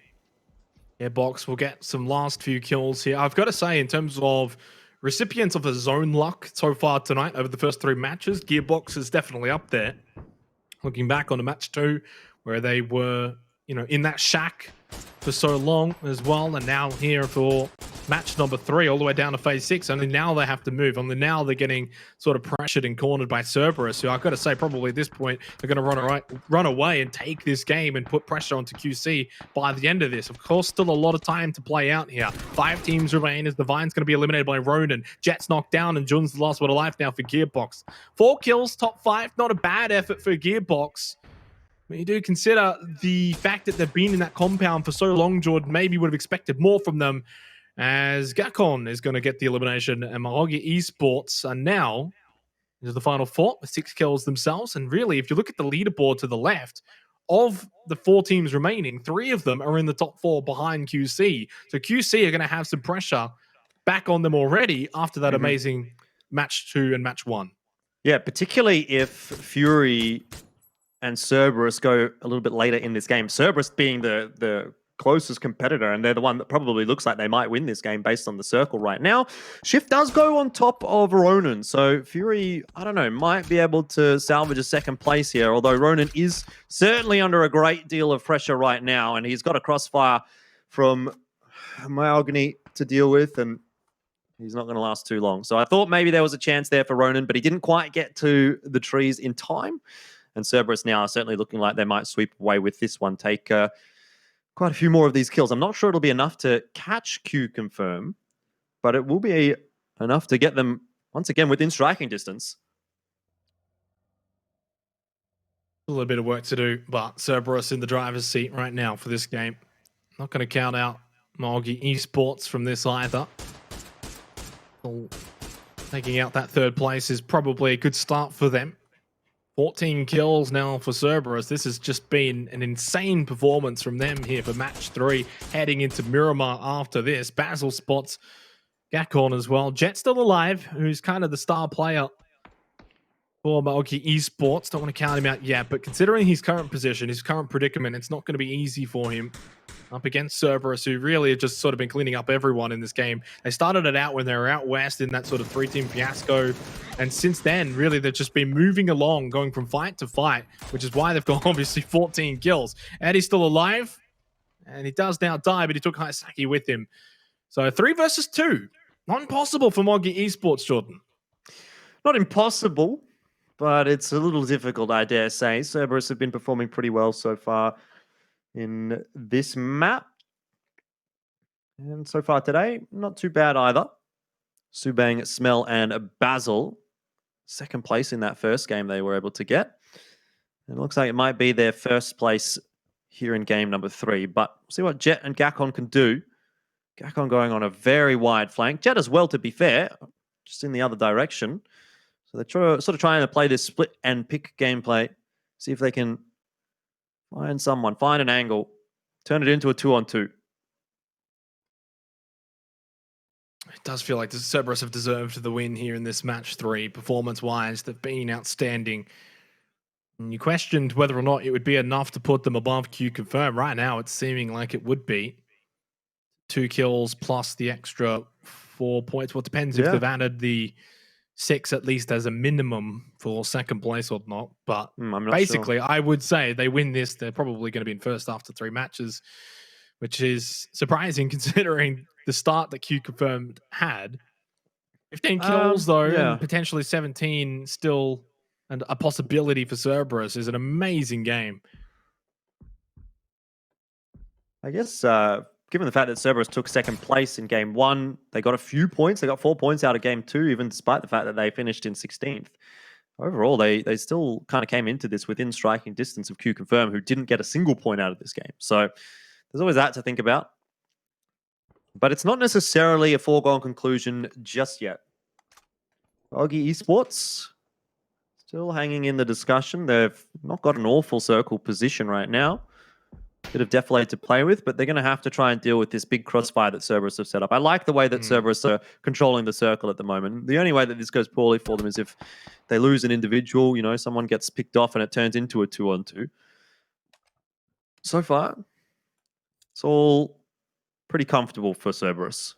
It's a lot of smoke over towards Jet to his left. I think to the left. Oh, he's just spotted the head of Basil. Basil spotted his head as well, both landing a shot onto each other, but Jet's going to reign supreme in that fight, and there is that smoke I was talking about. So that's intriguing. Big. He was able to push up out of sight lines of Smell and Subang, finds Basil, now makes it a 2 versus 2. Did say before, Jet's sort of the star player for this team, although he hasn't been the one picking up the kills like Gakon. Apologize for pronouncing that one incorrectly, but Maogi Esports 8 kills now as well. I mean, the biggest downside for them is the fact that Cerberus have got this little dip that Smell and Subang have been holding out for quite a while. Now going into phase 9, really it's Maogi Esports that have to come to Cerberus. Yeah, and it's a question of how many smokes does Maogi have to play with right now. You can see they're getting thrown out, and there seems to be quite a few. Jet peeking around the smoke does put a little bit more damage into Smell, and he still has 4 smoke grenades, Xenox. Wow. So they're going to be able to close this gap, if nothing else.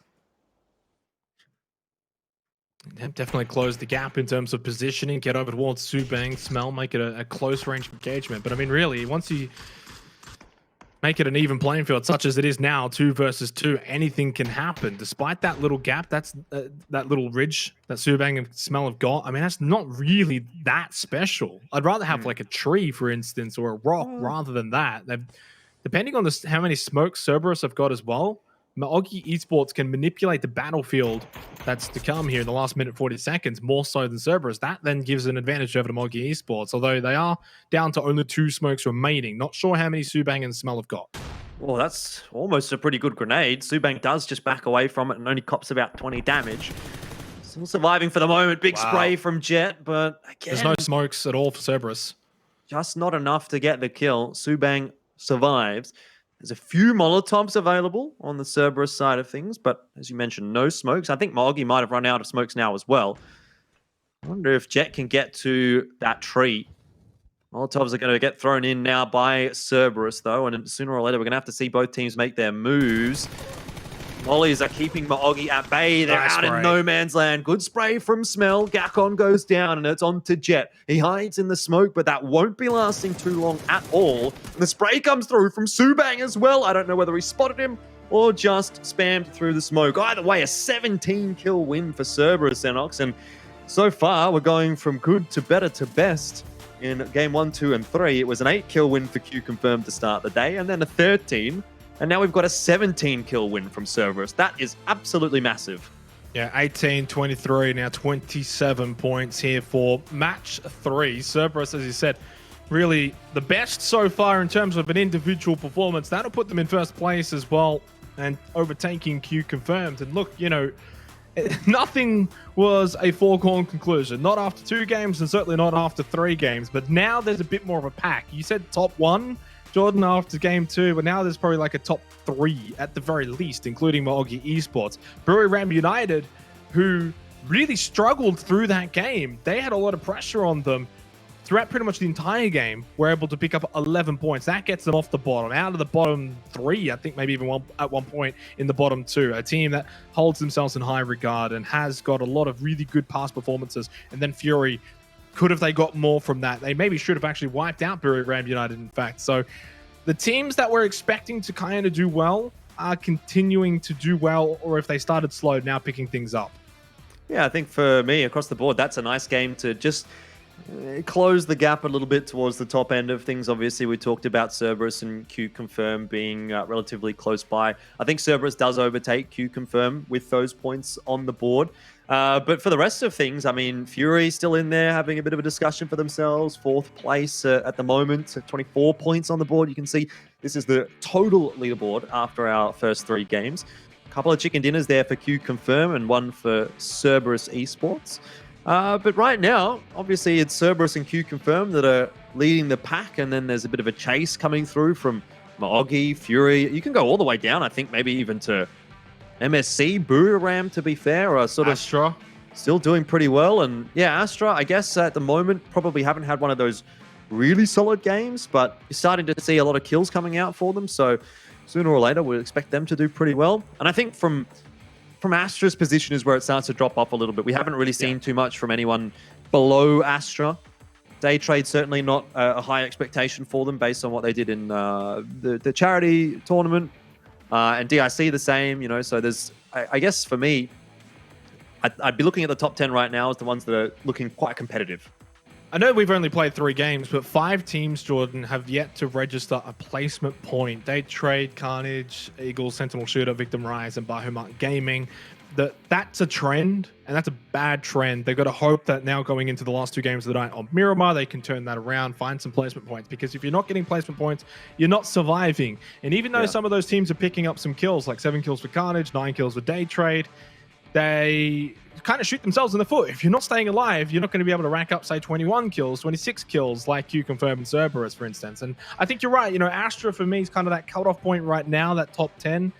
But in saying that, then it's only 3 points below them is Day Trade, and only 2 points. So there's certainly a top 2 right now, points-wise, Cerberus and Q Confirm. A lot of games still to be played, of course, as well. So it's really hard to gauge too much of an understanding as to where these teams are going to finish by at least maybe not tonight, but by the halfway mark after 10 games, for example. Because really what we learned from Charity Showdown is nothing's over until it's over. We had some teams that started very, very slow. Even a team like Division X Gaming, who ended up winning Charity Showdown, didn't exactly get off to a flyer. And one team that did was Q Confirmed, and they ended up halting towards the midway, and then they kind of struggled to find a bit of form towards the end. So we're going to go to a quick break. On the other side, though, we're going to switch things up. I'm going to head to Miramar for our last 2 games of the night.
Hello, welcome back, everybody, for PCS1 APAC. 3 matches in the book. All of Erangel has been completed, and we head over to Miramar very, very, very shortly, Jordan, where potentially we might see things just mixing up a bit in terms of some of the teams and how they perform on Miramar compared to Erangel.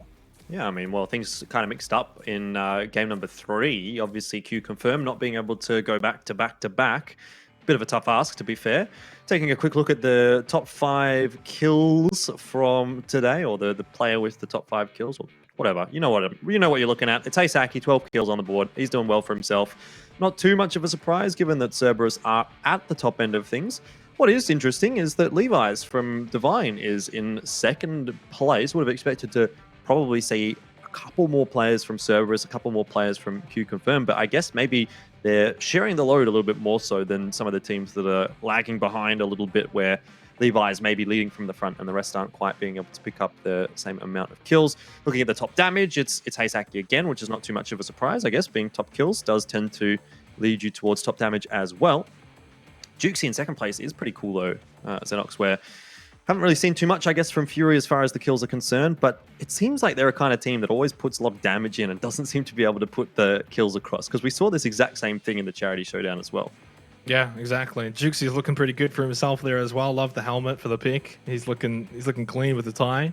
Svit, Jen, Jowman. So a lot of Q confirmed, a lot of Cerberus. No surprises really there with both kills and, of course, now the damage as well so far after 3 matches. Although that's the thing, right? It's only been 3 matches, Jordan. We've still got 2 more to play out, at least for tonight. 20 in total, of course, for all the PCS1 APAC. As we head into Miramar for match number 4, do we expect to see any massive changes, or are the trends that we've been seeing, the Q confirms, the Cerberuses, are they going to continue to sort of dominate here on Miramar? Well, one team that does tend to generally do a little bit better on Miramar has historically been Incognito, aka Fury, so maybe something for them there. They've been putting in some good games so far today. I wonder whether or not they'll be able to pick themselves up a win. That said, I guess we'll have to wait and see. Divine certainly being able to put a good name in for themselves here at the moment as well. They're up in 5th place, but haven't been able to have one of those big games just yet. So we'll be waiting to see that as well. Keep an eye on where this initial circle is going to pop, because that's going to tell us quite largely where we're going to end up going. And it's quite interesting. Right on top of Power Grid over El Pozo, San Martin, Picardo.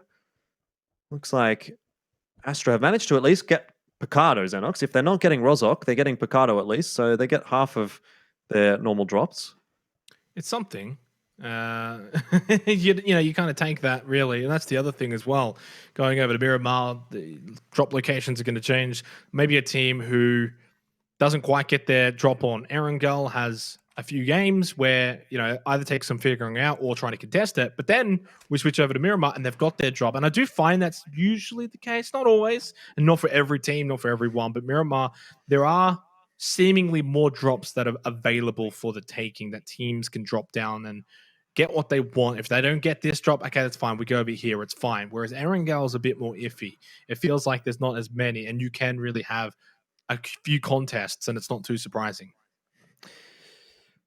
Doesn't look like too many contests here on Miramar early on in the piece. Maximus and Nocturne have run into each other. Golden Cat seem quite aware of where Nocturne is.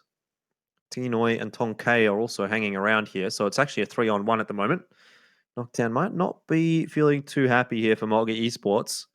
Certainly not moving around at all, trying not to give away his position. But I think he has been spotted. The way that Golden Cat is sort of working together, Tinoy and Tonkei clearing buildings. They're going to try and trade out should push come to shove. They definitely know that he's here. They know he's here, but this is the thing, Jordan. Do they know where he is? There's 2 ways of saying it. We know he's here, but where? And that's the problem. They don't know exactly where, I guess. They're certainly looking for him. Even if they group up together like they kind of are and sort of clear everything one by one, not one by one, but sort of 2 at a time, it's not that difficult for Nongtan to get a quick double kill. It's not impossible. If they push up these stairs, and while they are, as you can see, anticipate him to sort of be at any corner, they're oh man. It's like he knows. Maybe he heard Nocturne just slightly shuffle his feet. So he stops, he calls, comms. Is anyone moving? Is anyone close by that's moving? Now they've kind of got a bit of an idea. Okay, he's potentially up here. Try and bait him out. See if we make some noise. Maybe he moves. But I think that's what happened. I think Nocturne shuffled his feet. They heard it on the floorboard. That's why they kind of just stopped. Now peeks around the corner. Gets the initial shot onto Tonkei to land. Down to half health. Has, of course, Tanoi behind him for that reinforcement. But Nocturne just runs. He just books it out of there. That's the smart option. The coward's way out, but it's the smart way out. Oh, the flash going behind him as well. I'm not sure there's too much cover. He does get behind the crates and a bit of safety here, but Golden Cat are certainly hot on his heels. And the shots do come through. He went left when he probably could have gone right. He's down to 15 HP, still surviving, but oh man, where do you go from here? He's just going to have to keep running. He sees the van to his right, but he doesn't have time to go for it, and I think Golden Cat are going to get this kill. Yeah, there's no way that he gets out of there. Unfortunate for Nocturne. He was just hunted. I guess, true to their name, Golden Cat, pretty solid hunters. I mean, they played that out really well, right? If they had have just been lackadaisical, running around, not paying too much of attention, even if they had known someone was there, they really cleared everything out, made sure they were going together as a pair. So at the very worst case, someone gets knocked, but then you've got your partner there who can then get the refrag and trade back and at least make it a 1-for-1 at the worst case. But for the most part, you should always come out ahead on top. And Golden Cat do come out ahead on top. And it separates them from what was a three-way tie for 5th. Now they got 5th by themselves. Jet from PUBG Esports, as easy as you like, against Entry Fragger. As they did lose, of course, play we just saw before, and, well, it at least makes up for Nocturne going out. I suppose Mogi at the moment in 3rd place, though, so they'd be wanting to put some good solid games on the board. They don't really want to be having to play with 3. You know, a trade of 1 point for a player is probably not exactly what they're looking for. Extremes managed to get himself a knock onto Flash from Day Trade. I'm having a bit of a look at the mini-map, and it doesn't look like that's going to be a kill that'll be flushed in the near future. Just a long-range kill from what I could imagine. Gearbox on a big rotate down through the southern part of the map. Most teams are getting themselves comfortably into that first circle. Carnage will be a little bit late. MSC up toward the north, coming in from a different direction to most. So if we do get a hard northern shift, MSC will be pretty happy to see that. There's certainly a lot of real estate that's being occupied down toward the southern part of the map. So if we really want to get the ideal game out of this one here on Miramar, I dare say we'd be looking down towards a southern hard shift.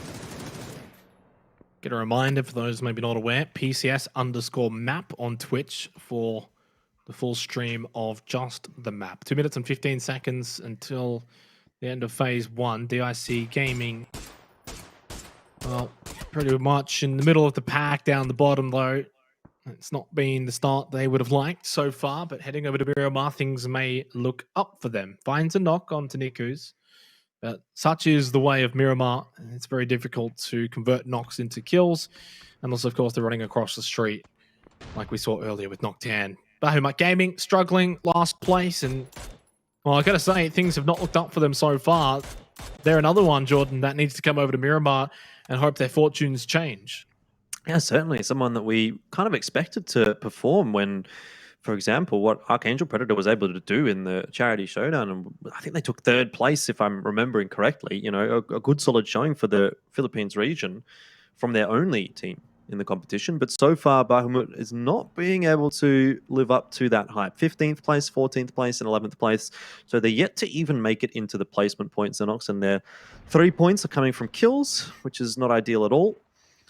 Fury Australia is a team that has not struggled at all to get into the placements, but the kills have been eluding them a little bit more so than some of the other teams. So a lot of their points are coming from those placements. Slow start on Miramar, not too much of a surprise, really. Erangel was, of course, very dicey at times. You had some very hectic early circles. With the circle, of course, on Miramar, usually going to be on the land. Very predictable circles as well on Miramar. Gearbox is going to lose Jun to Hisaki, and Smell with a bit of an ambitious spray with the barrel. Cerberus Esports, the team to beat right now. They've got the form, they've got the momentum heading on over to Miramar. Good start. Gearbox have Well, I've got to say, probably been the recipients of quite a lot of circles on Erangel, and that's not going to be the case here. Just coming out of Velador Mar now, having to push up north. 13 seconds until we get our phase 2 circle. Yeah, so you're not moving, and Jowman's still very close by for Q confirmed. Not much changing in that situation.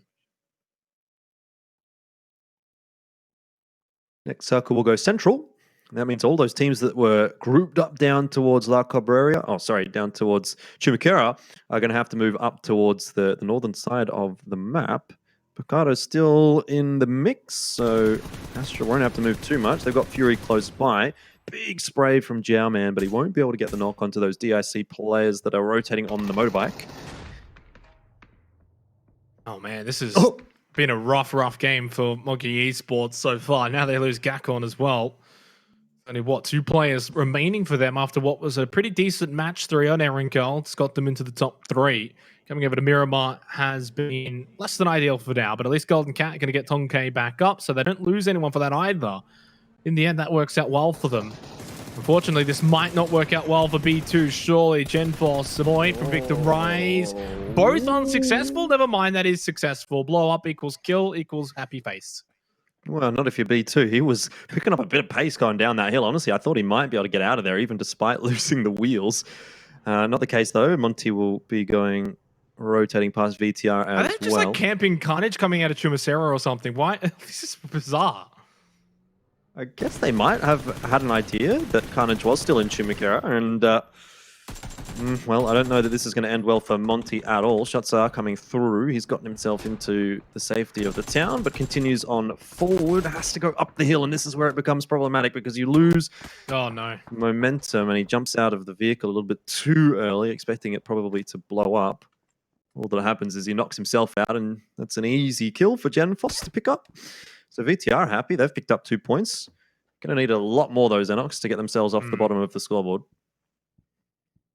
Yeah, out of the bottom 2 or 3 or so. But really all it takes, since we're this early on still, is all it takes is probably one really good game and you'll launch up the standings. Divine Esports now pushing over to QC. Man, they've been in and amongst it early on here as well. You know, we've seen Jowman before close by to DIC. That sort of became a bit of a stalemate. Fortunately for maybe more so DIC with the way Q Confirm have been playing. But now they're up to their eyeballs against Divine Esports. Svit and Jowman combined. They'll get the elimination onto Turtle. So 3 more members of Divine to deal with. Divine have, while being kind of a disappointment so far, at least for me, I was expecting them to be in the top 3-4 contesting teams. And again, kind of like Charity Showdown, they have just been inconsistent. NAMC, Levi's remain as the last 2 alive. They might have to just ditch this situation, Jordan, get out of here, move away from Q Confirm. Yeah, they certainly do have to move. Circle's going to be shifting in just a moment. Q Confirm down to Gems, Jayas, and Jowman, but they're a little bit more central than some of the other teams, so they'll be okay for the moment. Levi's on the rotate in here alongside NAMC. Where is this next circle going to go? I think that's the real question. Are we going to get another hard shift? Because things seem to have calmed down a little bit in Game 3 and Game 4. So teams are starting to think that it might be heading a little bit more central as opposed to going for that hard shift. We're going to get a good idea in just a second. 7 seconds. Everyone's quite happy where they are, apart from VTR and Gearbox. Where the next circle goes is going to change things quite substantially, though. You can see Fury have got that 2-2 split. Juxi and Waikakamukau are inside the circle. This is where it gets interesting, right? Because the teams down toward Picado are going to want to get up on top of that cliff. Theoretically, this is going to go back to the north, back over Power Grid. So no one wants to get stuck down in Picado, and you have to go up that cliff early. If you don't get up first, you might not get up at all. And the 2 remaining for Carnage, Rain, and Bryn. Slopping and sliding their way past Monte Nuevo. There probably wasn't a lot of expectations for Carnage coming into this tournament in terms of how they were going to be able to perform. I probably likened them to Ferox in the Charity Showdown from Oceania. As they head over to Day Trade, Poochills is going to be watching close by. Well, what in the hell are you guys doing? That's not one way to... whatever. Looked like Spider-Man trying to climb up the wall with the Murado. Bryn's the loss with alive for Carnage. And, well, it has been a bit of carnage for them in this game, particularly. They hadn't been too bad over the first 3 games, but that was a bit of a stinker here on Miramar. 1 game to go for them. Speaking of a stinker, Yoshi Mimburi has been stinking it up over the first 3 games, Jordan, but now, with a bit of help from Rossiter Jr., might just be able to turn his fortunes as well around on Miramar. Yeah, for MSC, they had a decent first game, but haven't really been able to put anything on the board past that. Right now, though, they're not inside the circle. They're up to the north, and they do have to go through a team, so they'll probably not have the easiest of times getting into this circle. Having started off with a knock, though, onto entry fragger of Sentinel Shooter does make life a little bit easier for them, I dare say. You're going to start to see some rotations in on the map. I can see at the moment Bahamut Gaming is heading in the direction of what we were just looking at, that engagement between MSC and Sentinel Shooter. Maogi, or rather just Jet, the remaining player of Maogi, is going to be trying to get himself into the circle, but I don't know how he's going to be able to get past Cerberus, to be quite honest with you, Xenox. This is bullying at its finest. I mean, well, instead of going through them, I guess you could just go around them, depending if that's an available option for him. Does have a vehicle, so we head over to Buri Ram. Now had a tumble. He'll be fine. He'll get revived. Ahumat Gaming up north. 35 seconds remaining until we head to phase 4. Eagle Sentinel Shooter and Bahumat both up north. So a couple of the sort of lesser performing teams so far around the northern part of the circle. Jexy, man, Vandals still remaining for Eagle Sentinel. There is Jet, and while he has been able to make his way around Cerberus, actually over towards Genvos from Victim Rise. Heel's going to come off for Genvos, so he'll be okay. Grenade in hand. Jet may have a rude awakening. That doesn't look too bad, but it might not quite go deep enough. He'll survive for now, keeping an eye on that circle shift. It has gone, as expected, up towards Power Grid. So those teams that have gotten onto the cliff ahead of everyone else, looking at Astra in particular, might have a bit of a farm ahead of them. If Fury go up the cliff, same for Gearbox. Daytrade hanging around to the left, the western side of that cliff, could be another team that picks up a few kills as a result of this circle shift. But you'd be looking at DIC and teams like MSC, who are center circle, to be feeling like they might pick up a win in this game. Surely, I was going to say, surely they don't know Jet's there, but apparently they do. And because of the fact that they do know Jet's there, I don't really give Jet much of a chance. Does get a knockdown onto Birit. That's all it's going to be, though, as Genforce was there. 2v1 was always going to be tough. And, well, I mentioned Yoshi before. Jordan, unfortunately, he just can't get anything to go his way. 0 kills and probably about 10 minutes total of playtime over 4 matches now. It's been a disaster. MSC still sitting in 7th place, though, considering their star player, the MVP of the Thailand series, hasn't even been able to run around the map, let alone shoot anyone. Yeah, that said, they've got themselves a relatively okay position here. They're in towards the center of the circle, and it's a defendable spot as well with a lot of defilade to play with. So they may have their fortunes turning around here in Game 4 of tonight on Miramar. A team that will probably not want their fortunes to change too much is Fury, who have been putting good placements on the board, but they're inevitably going to have to move pretty shortly, and I am very concerned about their rotation in, because Astra is right on top of the cliff, right on top of Fury. If they try to go up there, they're going to be in trouble. Similar to what we're seeing here for VTR, who are trying to rotate into a position that has already got players occupying that real estate. Not just occupying the position, but also teams that have eyes on this position from other angles further down south, like Daytrade Gaming, for instance. Golden Cat's kind of above this situation as well. On your mini-map, they're going to be pushing in towards Cerberus and Victim Rise, potentially third-partying, really, I guess, both teams as Hasaki up into the front lines against Kamal's. Only the 1 kill this game so far for Cerberus, but potentially some more to follow very quickly here. If they can wipe out Victim Rise, maybe Golden Cat could be the next team that they could potentially shift to, because that's what Cerberus does best. Take the fight, edge of zone, win it, move and rotate to the next fight, win that one. And that's why we saw them get that 17 kill win earlier on in the night. Hello, kill feed, and goodbye, MSC. Not sure what happened there. Don't even ask. It happened. That's all I can say. Divine only had 2 players alive, so I'm not sure how they've really gotten rid of all of MSC, but either way, they have. Hey, Saki will try to fire a few shots into Jen Foss, who is one of the remaining members of VTR. Cerberus have lost Subang. Right now, he's lying on the floor, and not quite finished off. That's given the opportunity for Smell to peak. You can't be missing those kinds of shots. As Genfos, Subang remains alive and Kamal's is finished as well. Cerberus negotiating another fight quite effectively and put themselves back into first place, overtaking Q Confirm again. Chill's still knocked down, but 4 kills for Day Trade. Make it 6 with a couple of Gearbox players bleeding out and dying.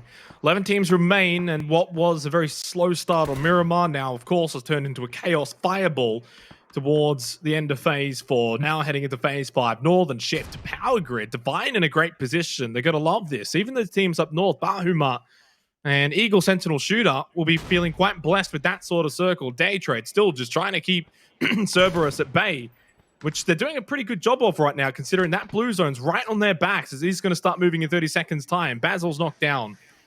And for Cerberus, could this be an early finish for them at the hands of Day Trade?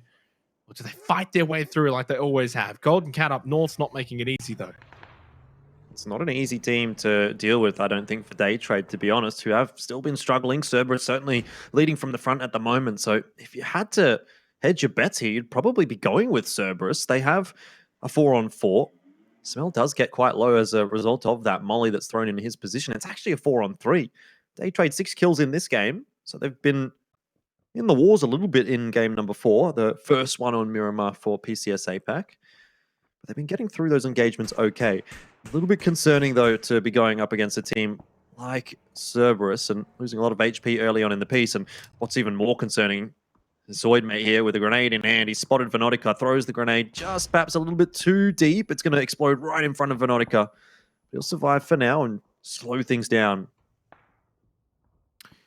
So he's got to be careful that he doesn't just run in there by himself, though. He has to make sure he waits with the rest of his team. Yeah, and that's exactly what's happening. They're all going in one by one. He leads the front, does get knocked down. Immediately, Venotica just goes for the flush, executes it.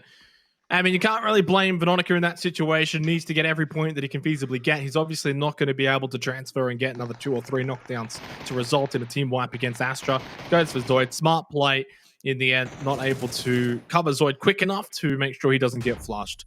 Cerberus, though, I mean, look, this is why you don't count them out. They've been able to sort of hold steady out to the southwest, able to really not be too deterred by that blue zone. And in the end, they come out on top against Day Trade Gaming, despite the fact that they were in the worst position for quite a while. In saying that, Golden Cat hadn't really third-partied the way that I thought maybe they would. They didn't really push into it. Now they finally make their presence known. Not only them, but so has Astra. From above a little bit, well, technically it's above, but also below. They got a high ground, but they're technically south, as we're 20 seconds away now from phase number 6. Power Grid and Buriram United, QC still there as well on the south side of Power Grid, and a couple of the teams still up north. Bahuma, Eagle Sentinel Shooter. All they've done in this game, Jordan, is go from the north side of that road to the south side of it. Indeed, Buriram, though, one of the teams I'd like to focus on because they're a team that, well, okay, oh wow, I've gotten a bit of a circle shift, but what I was going to say was a team that really performed quite well in the charity showdown, as we see Cerberus out in 7th place, but haven't been able to get the ball rolling too much here today in day number 1 of PCS APAC. They're in 8th at the moment, 20 points on the board, but this game seems like it's really ramping up right nicely for Buriram.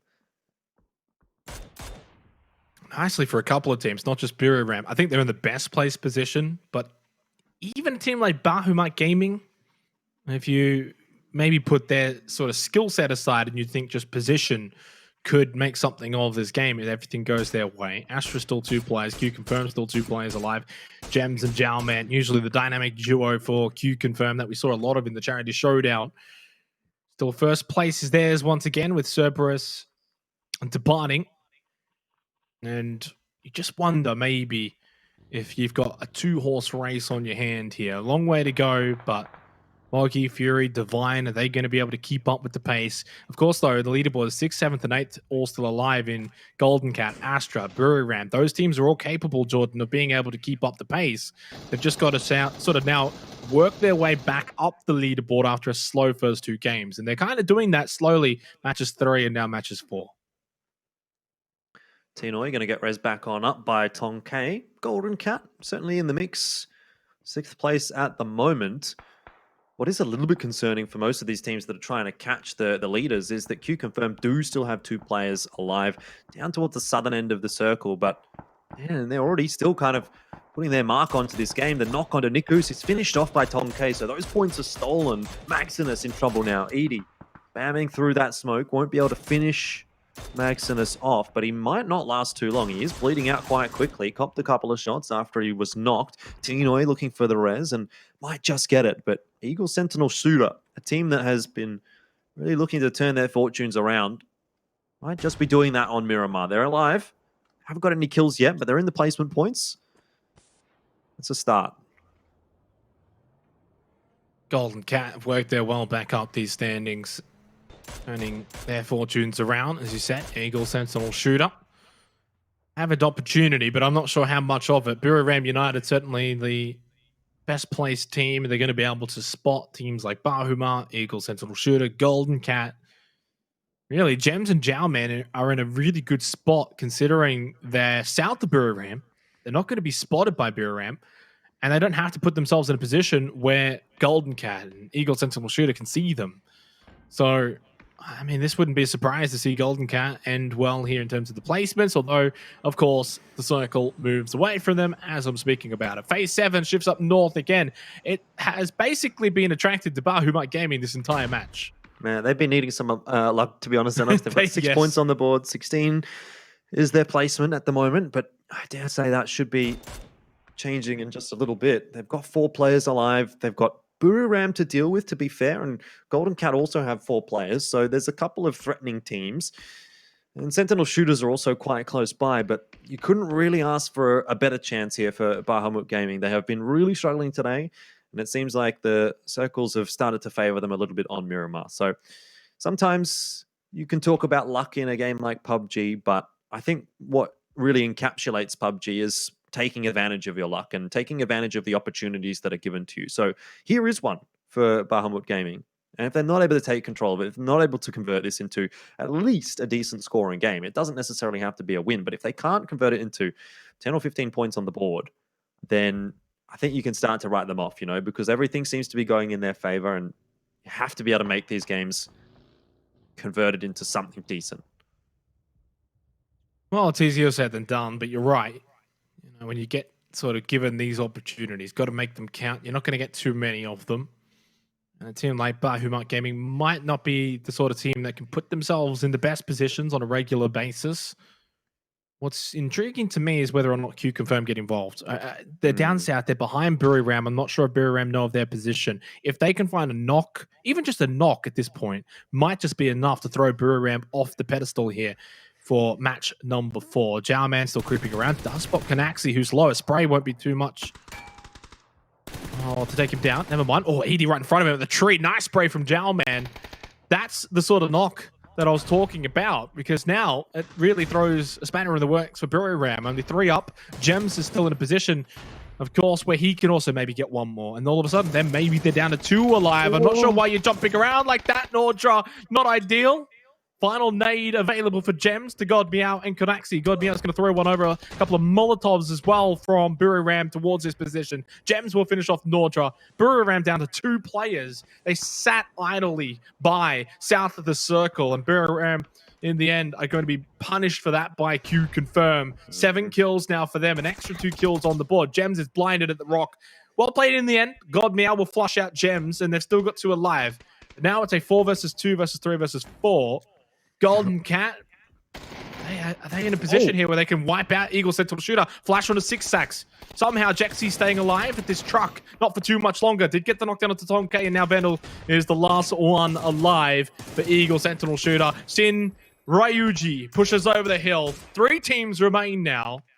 Buriram, Bahuma, and Golden Cat. This is a big one now for Golden Cat. You said Bahuma, Jordan, has to capitalize off this game. Well, Golden Cat from here on out might have to capitalize a bit more. Although, it's looking tough. I think they're down to just 2 standing, Maximus and 6 sacks. Yeah, there's no way you're getting Tonkei back up there. The zone is moving. They're going to have to get a wriggle on. Buriram down to 1 at the moment, but the res coming across from Kanaxi. God Meow should be okay. In this meanwhile, Golden Cat are pushing in their direction. This is for 2nd place at the very least. Golden Cat certainly putting as much into this game as they can. But still the likely victor. They have the numbers, but there's still extra points on the board. Second place, a couple of extra points and a couple of extra kills as well for either Golden Cat or Buriram. Buriram do have the height advantage though, and they'll get the first shots. That's onto 6 sacks. He's down low, hides behind the tree, but knocked. Maximus trades one back, but how much more can he get? God Meow's down low. This is for second, and he does manage it. I think he just got it done before Bahamut wins. It was an anticlimax, I would say, for Bahamut. I'm not sure how many kills they ended up on. 3. Wait. Well, it's not too bad, but 10 points on the board for them from the placements. That's what they want. Golden Cat did indeed take second place, and Buriram took third. So it was really a second in it there for Golden Cat, whether they died first or second, and well, they died second, and so they get 14 points out of that game. A good one for Golden Cat to come back into the swing of things. Nice to see Bahamut having a bit of success as well there, but Buriram, only 11 points out of that game, probably feeling a little bit unhappy after that. Yeah, I'd agree with you there. And what's intriguing about this leaderboard in particular is it's probably the first one tonight that doesn't have first place soaking up like a ridiculous amount of points, 18 plus usually. So a bit more of a spread for some of these points. Q Confirm picking up 10 of them though, of course, sitting in first place, kind of widens their gap from the teams that didn't perform in this particular game, the MSCs, the Furies, the Moggy Esports, as those teams that were still contending around that particular area. Cerberus with 5 points, that's okay, that's not too bad. You know, if that's one of your worst games, which is 5 points, Jordan, you're going to end up having a pretty good tournament. Astra thereabouts as well with 8 points too to round it up. So in the end, Miramar sort of just shaking things up a little bit compared to Erangel. Yeah, what I will say though for Q Confirm, and something that they're quite consistent in doing, is turning their bad games into half-decent games. Obviously, there is that outlier when you all get knocked out in 16th place. Like, that happens sometimes. But a couple of players alive there, get them into a 5th place, I think it was in the end. Couple of kills on the board, ruining Buriram's day as well. And so getting those extra points that, you know, some teams aren't able to sort of convert a second sort of a chance in a way, you know, 2 players alive. And again, that's kind of put Q Confirm back up to the top. I think they're always consistent in terms of just being a bit of a pest, getting extra points on the board where other teams might not be able to do, and slugging away and keeping themselves in the mix. Yeah, as we see the total leaderboard that has now been updated after our 4 games that have been played so far today. 16 games to go though, Jordan. I know we're only 4 games in, but 16 doesn't seem like a lot. Fortunately for everyone involved, the gaps kind of started to slow a bit. The train that sort of departed the station after 2 games for Q Confirm has slowed down. Cerberus weren't able to back up their match 3 performance going into Miramar. So that's given the likes of like Golden Cat, Moggy Esports, Buriram has gone from like 3rd last now to 5th quickly. Fury still thereabouts. Divine's still thereabouts. Astra's moved into the top 8. And then you look over to the right-hand side of the leaderboard, Gearbox, MSC, both still on 19 points. You know, they're only 13 points behind 3rd place typically. So still ridiculously close. The margins are slim. And it's hard to even have a sort of line where you draw and say, right, these teams don't have much of a chance. What I will say is still now 3 teams have not picked up any placement points. Day Trade, Carnage, Victim Rise. No surprise to see Carnage and Victim Rise then in second last because of that. Day Trade have been putting some frags on the board, though. You got to give them credit there. So I guess if they can shore up some of those holes in terms of the placement points, maybe it's the rotations that are letting them down a little bit, and avoid the earlier engagements. It certainly seems like they're being able to win a lot of the engagements that they're getting into when you consider that they're fragging even to the level that Astra is, who's in 8th place. Overall, can't complain too much, I guess, for Day Trade. It's just a case of shoring up some of those holes. Across the rest of the scoreboard, nothing too crazy to comment on. Bahamut Gaming, I guess, is looking like a bit of an outlier with the chicken dinner, but being one of the teams that's still quite substantially down towards the bottom end of the standings. What I'd really like from next game, Xenox, is maybe a big one from Astra, Divine, or Fury. Even Buriram, put them in that discussion there as well to sort of give us a bit more of a challenge up towards the top 3. I'm thinking MSC as well in terms of that list. You know, Gearbox is on the same points as MSC, both on 19. I do feel like MSC have got a higher potential ceiling compared to Gearbox, they just haven't been able to sort of get going. They feel like a team to me like stuck in quicksand right now. Yoshi keeps dying immediately. He's meant to be their star player, the MVP from the Thailand series, and hasn't been able to put a foot right at the moment after 4 matches. It feels like, hey, imagine if this MVP that they've got that, they spent this money on to get. Imagine if he starts to play to his full potential, the possibilities for MSC to then climb up the leaderboard. So eyes on them. We've got 1 game remaining for tonight here for PCS1 APAC. It's on the other side of this break. Get excited, PUBG Esports fans, because the Pick'em Challenge is back again, and just in time for the PUBG Continental Series 1, the 2020 PUBG Esports Tournament to crown the grand champions of each region. First introduced during last year's PUBG Global Championship, the Pick'em Challenge rewards players with exclusive items for correctly guessing which teams will win. The Pick'em Challenge has changed a bit since last year, so here's a quick breakdown of the event. You'll find the Pick'em Challenge in the updated Esports tab, along with PCS1 player info, team stats, and real-time tournament information. Our 2 Pick'em Challenge games are in each region's tab, where you'll have a chance to predict the winning team or the better result between rival teams. Predicting the winning team is the Pick'em Challenge's main game, where you use your voting coupons to guess the grand champion of each region. You can earn a total of 6 of these coupons by purchasing celebratory items for PCS1. You'll also be able to earn one for free by watching the tournament.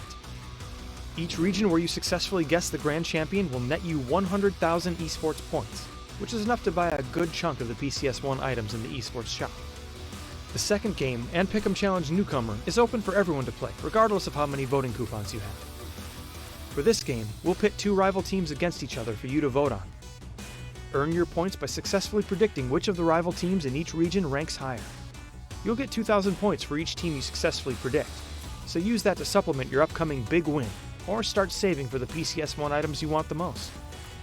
The PCS1 Pick'em Challenge will run from June 17th to July 2nd for PC fans, and from June 23rd to July 2nd for fans on console, with the special PCS1 items available in the esports shop from July 7th to July 22nd. All esports teams participating in the tournament, including from APAC, Asia, Europe, and North America, can be voted on, and the more you play the Pick'em Challenge, the more chances you have to collect exclusive PUBG Continental Series 1 rewards. Keep an eye out for the final tournament schedule, and we'll see you and your favorite PUBG Pro teams on the battlegrounds.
One game to go here for PCS1 APAC. It's Miramar coming up for our final match of the day. Jordan, we've had some chaos shifting. We've had some quiet games. We've had some quiet starts that turn into a tornado. We've had it all, really, so far.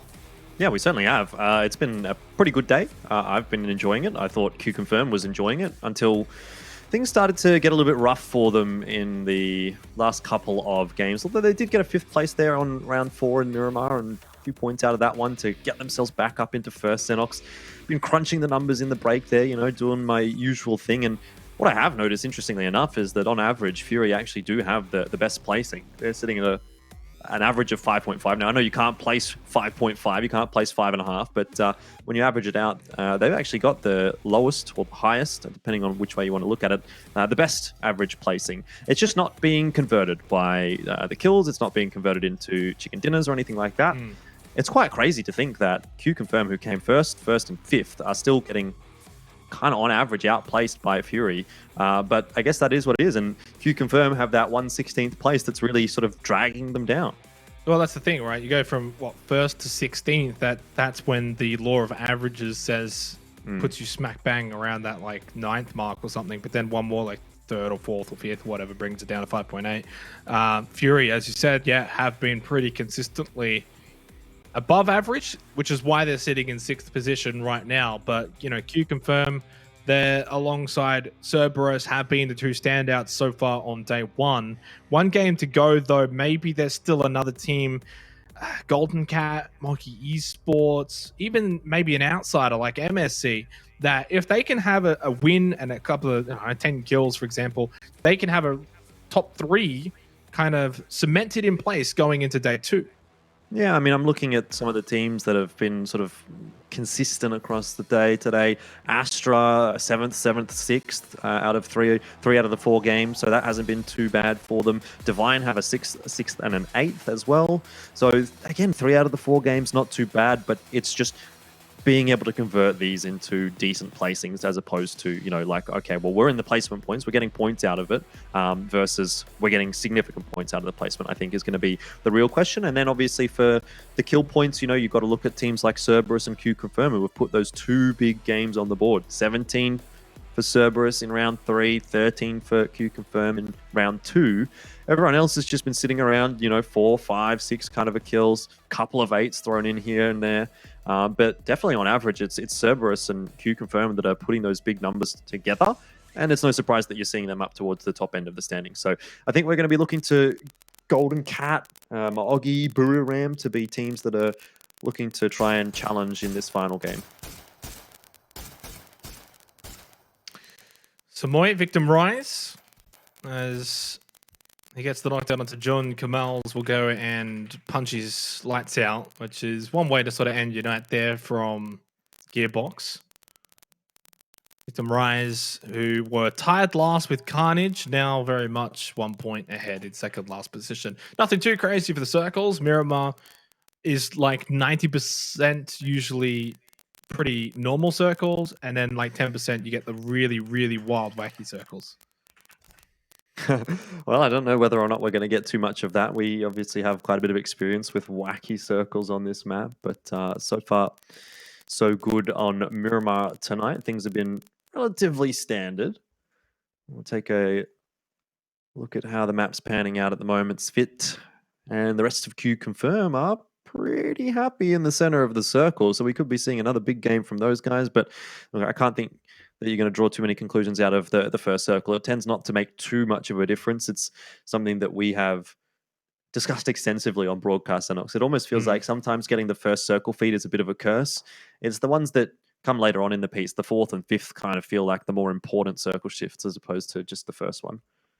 Yeah, the first circle doesn't really do anything. Second circle, unless it's a really ridiculous hard shift, which can then put a team sort of, I guess, outplaced. Like it can displace a team because of a ridiculous hard shift. For the most part, though, isn't going to dictate too much. Once you start getting to phase 3 hard shifts and then your normal phase 4, 5 and 6 circles, that's what's going to sort of dictate who's going to sort of get lucky, who's going to be the ones that get fed, who's going to be the ones that are going to be able to sort of work off this sort of circle. I mean, we saw it literally in the last game with Bahumat and to a degree Buriram. circle kept going north. It kept favoring those sort of teams.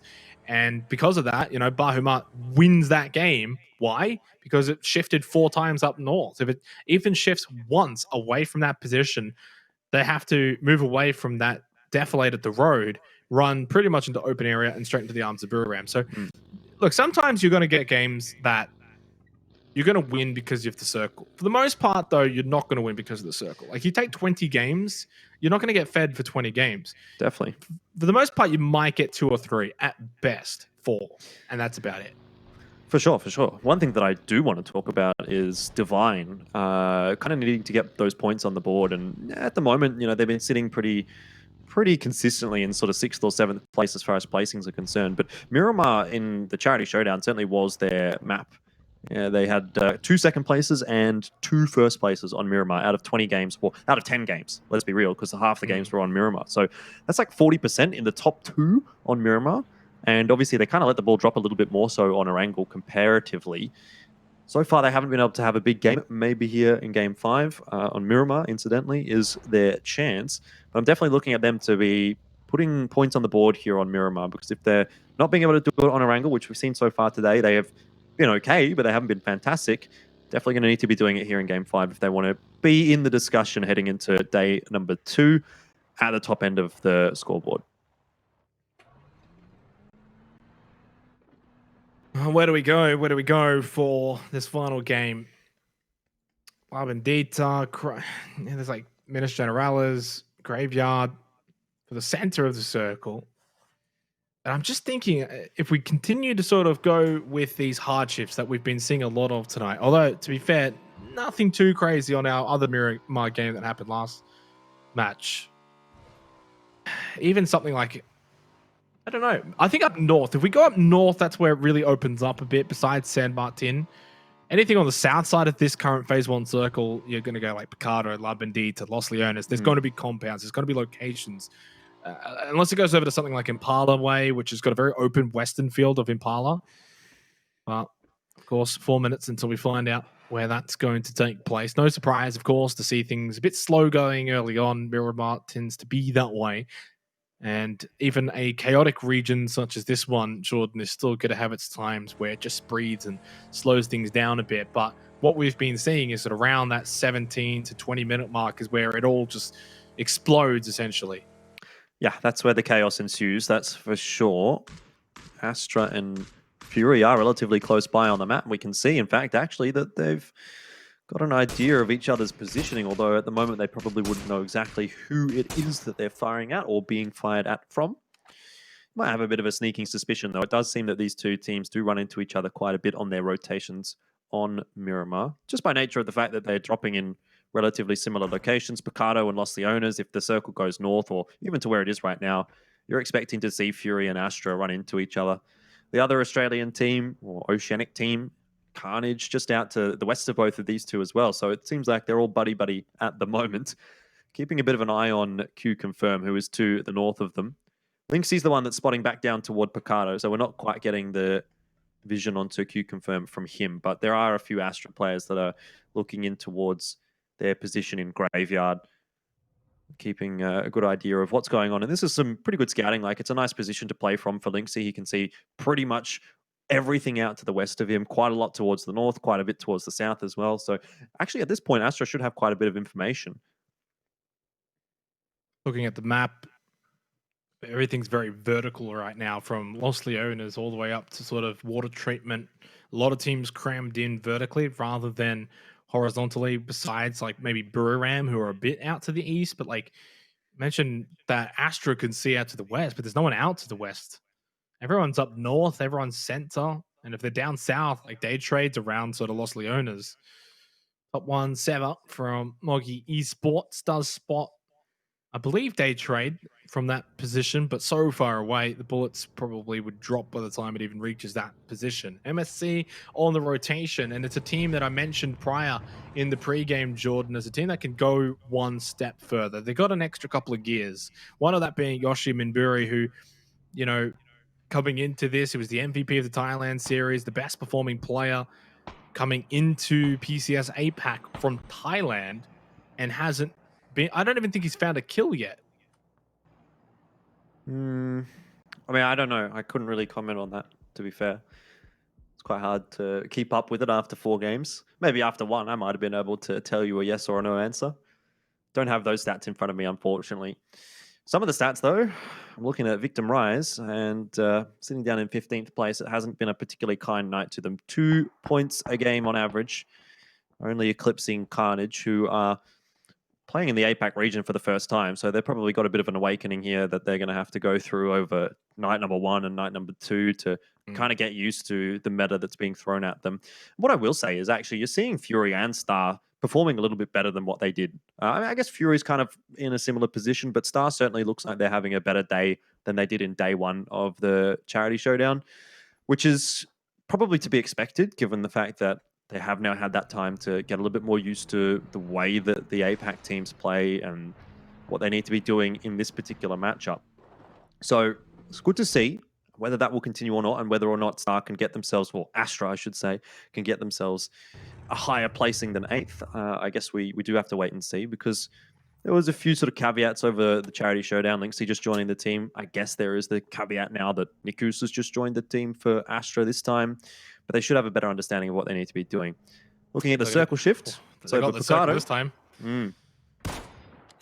Fury as well in that. Day trade probably don't have to worry too much about moving. And it is ironic, of course, as you're talking about Astra, they probably get their best feed that they've had, not just this tournament, but maybe even including Charity Showdown, where, you know, they were very vocal about saying how they didn't really get a lot of circle luck, because Jet is going to put one to the back of the head of Camels from Victim Rise, kind of along with Carnage, the 2 teams that are noticeably struggling the most, I would say, is fair to say. Yeah, I agree.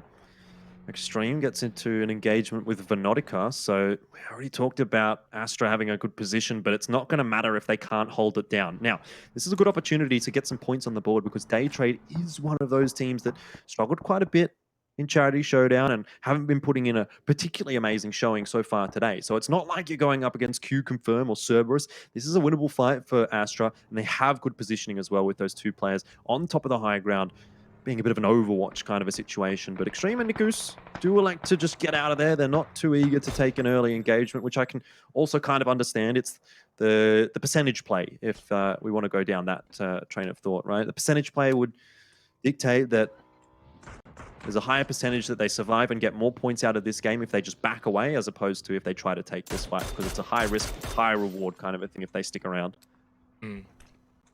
1.5 minutes gone. Final match of the day for APAC. My boy, unfortunately, I think is about to be a dead boy. Does get Yoshi Minburi, who has not been able to take a trick at all, Jordan. He's knocked. And now the player that's next to him, Ilonix, is also knocked as well. I keep bringing it up, but I keep maybe cursing him. He has one more lifeline. Turtle runs out of ammunition. Rossiter Jr. makes it across. The revive straight onto Yoshi Minburi, who just cannot take a trick right now at all. Nothing is going his way. Yeah, it's been rough for MSC, hasn't it? Divine also are a team that's looking for points out of this game, and they might have had a couple there on a silver platter, but they're not able to really capitalize on it. Those 2 getting knocked down in the building, and they'll be rezzed up, so MSC will be okay for now, but 2 of their players onto second knock this early in the game can eventuate into something impactful later on in the piece. It's something that we don't really talk too much about, but these early knocks, and you know, you get knocked a second or a third time in the late game, and there's just no chance of a res, as Basil does a bit of an interesting maneuver with the vehicle. He's okay though. Continuing on. The 2 up for Victim Rise. MSC did get both of the revives for them, so they've gone back to 4 players up. And speaking just on them again very quickly here, but you consider the fact that they're in 9th, Jordan, 20 points, and yet it feels like they've had an awful day in luck, yet they've been able to push through valiantly and being able to still put in a pretty decent performance, all things considered. Yeah, being able to put in a decent performance when things aren't going your way is part of the game, you know? It's only day 1, so even if you're keeping yourself in a half-decent position without dropping away too far, there's always another day that you can come back and get a bit more luck, have a better day. That's a circle shift and a half, though. It's gone straight up above Picardo. The cliff cutting the circle in half as well, and this is going to be very interesting see how teams are going to negotiate this one. Astra had a bit of fortune for phase 2, but as has generally been proven time and time again in PUBG, it's not the circle you want. Phase 3 would have been better. They are technically still inside of this circle, but it's DIC and to a degree maybe even MSC that do get a bit of the circle luck here for phase 3. Considering the nature of these circles so far tonight, who knows, maybe it just hard shifts back down to the south again and kind of just really leaves MSC begging. We'll see how they can utilize this phase 3 circle. For now, Fury Australia, as we head over to him, Y-Kicker Mukau knocked down onto Jay as Q confirm. We mentioned has slowed down exponentially since the first 2 games, and well, here over to Miramar, their match 4 was a bit better, but and they are going to be down a player for the remainder of the game and end of the night, I guess, as well. I don't know how I'd be feeling if I'm Fury right now, seeing that that's Q confirmed. Yes, you've got the initial knockdown, but do you want to continue to take that engagement? I dare say they're not too interested. You can see them backing away right now, and it's a good thing they're doing that because Carnage has rocked up beside them. Astra, remember, are also quite close by, so it's all 3 Oceanic teams in very close proximity. It actually seems like Fury have a bit of an idea, a bit of an insight maybe, that there are a team hanging around. The Zoid may know that Y-Kick is this close to him. He has an idea. He knows and he heard the nades and the shots. But you can see how he's kind of looking over towards Roan and he's looking over towards the longer distance. Not so much Y-Kick and Mukau just close by to him. So he's got to be careful that he doesn't get eliminated in that position, because if he does get knocked, he will be eliminated. And speaking of eliminated, there goes Victim Rise. 8 points for them will be their final resting place here for day number 1. As Carnage start to push through, they've got no idea they're being camped by Jukesy at Insight. Ronan and Y-Kicker Mukau will provide overwatch from the further north position inside of the phase 3 circle. Look at the time, there's only 48 seconds. The blue is moving, and they're not in. Insight's not able to get the knockdown onto Monty at all. Has to now proceed to fall back. Jukesy will cover him. Goes to the underarm nade. Does have to be careful that he doesn't get rushed, because of course, Carnage have to move forward. They can't just sit, take the fight inside these buildings. They need to come out. This is not an ideal spot to be for Carnage, but Fury are playing this super aggressively. Insight covering Jukesy. He takes a lot of damage. This is not really going cleanly at all for Fury. Monty gets the knockdown onto Insight. There is remonstration though. Y-Kicker Mukau from a distance gets the knock onto B2. But to Astra, Jordan, hear these shots and start to push on this. Yeah, it's all happening at the moment, isn't it? And Astra is the team that can play spoiler for both Carnage and Fury. Circle Shift also starting to come in here. We see QC, a couple of players popping up on the kill feed there, getting some more points. Here's Zoidmate involved. He thought he might have gotten that kill, but he hasn't, so the grenade's going to get thrown out. I dare say that's probably a little bit too deep. There goes Y-Kicker Mukau. What has happened to Carnage? Jukesy has just eliminated them all at once, basically. We didn't really get to see it. We've been focusing on this push from Astra onto Ronan and Y-Kicker Mukau. Jukesy's still alive, but he's in the blue. You can see it on the mini-map. Insight did go down, so Y-Kicker's by himself. Doesn't really have a whole lot of help, and Zoid with the M249 headshot puts him out of his misery. 5 kills for Fury. It'll still be decent. They get something from this. Jukesy might be able to make his way into this next circle, because the circle did hard shift down to the south. It came back towards Astra, going away from them in phase 3. Gearbox down to just J end as we finally leave the Oceanic teams for the time being. Astra come out top ahead of all of that because of the third-party potential. Feels bad for Carnage, though, Jordan, in that they really did put up a decent fight, but it was always going to be tough for them. As Q confirmed, put an end to Gearbox. 13 teams remain, and we are heading towards that 17-minute mark and the chaos that ensues after. Well, what I really like about watching Q confirm is that they're always able to continue putting points on the board, even when they're at a deficit. They lost JS early on in the piece, but they've just won a pretty decent fight against Gearbox. 3 points from the kills, and they're going to have 3 players alive as well, so they could potentially still go deep in this game, looking at where they are positioning-wise. Bahamut Gaming trying to breach Divine, and Divine are playing from the church. You put 2 and 2 together, Xenox, and I'm not sure how well this is going to go for Bahamut Gaming. Levi's knocked down by ArtGod. It seems like since the win, it hasn't been that long, but they've just been able to step things up a bit. Bahamut Gaming, who was a team that was pretty much rock bottom, dead last for the better half of pretty much all the games on Erangel. Maybe they are a team, Jordan, that just loves Miramar more so than Erangel. We know that that's the case for some teams. Jukesy from the blue.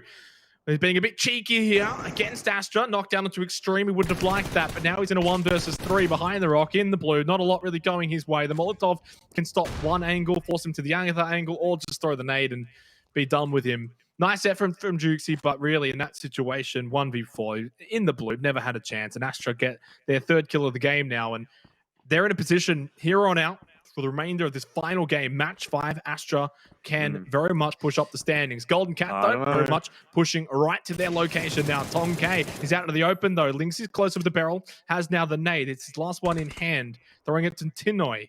Tom K can maybe just wrap even further south and catch him off guard, but maybe Golden Cat don't realize all 4 members of Astra are here. They're up and they can take this fight. Well, this is all because of Jukesy sitting in the blue there. He's given away the position of Astra, and that's prompted Golden Cat to send these 2 rotators across. Q Confirm also having shots up the hill in the direction of Astra, who have now lost Nikus.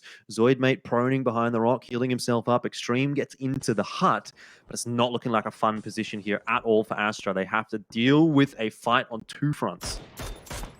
It's Vit from a distance, spots Zoidmate. Not landing the shots initially, but has plenty of time now, just fires off angrily. Tonk sees the feet of Lynxy, has no idea that Tonk is creeping up behind him. Final nade for Tonk, throws it willingly with Tanoy close by just to his left. Golden Cat have got all members up, but on the map you can see Sixax and Maximus are so far away from this fight. Lynxy's knocked down. Another hard shift, of course, as Astra do get fed.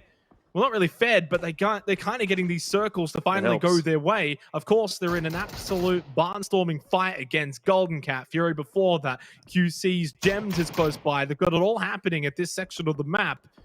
Extreme and Zoid are the last 2 alive for Astra, and what is also the last Oceanic team alive in this game for the final match of the day. Yeah, I think they'll want to keep their heads down for the moment. Just try and prone it out and let Q Confirm and Golden Cat have a bit of an engagement. That's a good shot from Poochills. Headshot smell here from Cerberus. He's the last player alive for the 2nd place team at the moment here at PCS APAC. So good chance if they go down that there is going to be a team like Golden Cat sniffing at their heels pretty quickly. Maximus having a peek down the hill will spot out the engagement that's happening here by Cerberus and Daytrade. But you can really only imagine this goes one way. Smell, he does have to move. Daytrade are right in front of him. He's gotten the knock onto Poochills. But how much more can he really do from a position like this? It's going to be someone to finish him off. In fact, it's the circle in the end. Sixax helping on that. But it was always going to be tough for Cerberus and always going to be tough for Smell to get out of that one alive. Daytrade, however, seem to be okay. They'll rotate in. The buggy might not be the ideal vehicle of choice, but no shots being connected here from Golden Cat. Golden Cat looking to finish off strong. Started a little slow in the first 2 matches, but since then they have been a team to contest with. That nade is very much gone the distance towards Daytrade. Doesn't connect though. Minute until phase 6. Things just slowing down back over towards like the Astra Way, for instance. Everything that's happening is happening out west over towards this location. You can see it on the minimap. Everyone's just trying to fit in. There's Monkey. DIC up north, MSC, I should say. Still got a couple of players up there as well in the blue. Daytrade. It's all jam-packed out to the west. 45 seconds until phase 6. Who's going to be able to pick up the kills and potentially move into this next circle? Those that are down to the south or up to the, I guess, even east/north. Buriram doesn't have to move, for instance. They're not going to find kills, Jordan, but they're going to stay alive and get to the end game. Yeah, they certainly are, and that's going to be quite important. Placement points always going to be a factor. Divine struggling in that respect so far today. They've been able to hit in top 6 a couple of games, but that's not really anything to write home about. And it seems like, again, that's going to be something that they'll struggle with. 2 players left alive, Namsi and Turtle. They're getting pushed by Bahamut Gaming right now. They have to go through another couple of teams as well, one of them being Buriram. We'll see where this circle does end up, and it's right on top of Buriram again. Well, that's a hard feat. Buriram United, who I think after like match 2 were maybe in the bottom 4. And similar to Golden Cat, very similar rise. These 2 teams have sort of followed the same path for day 1 as it's sort of transpired.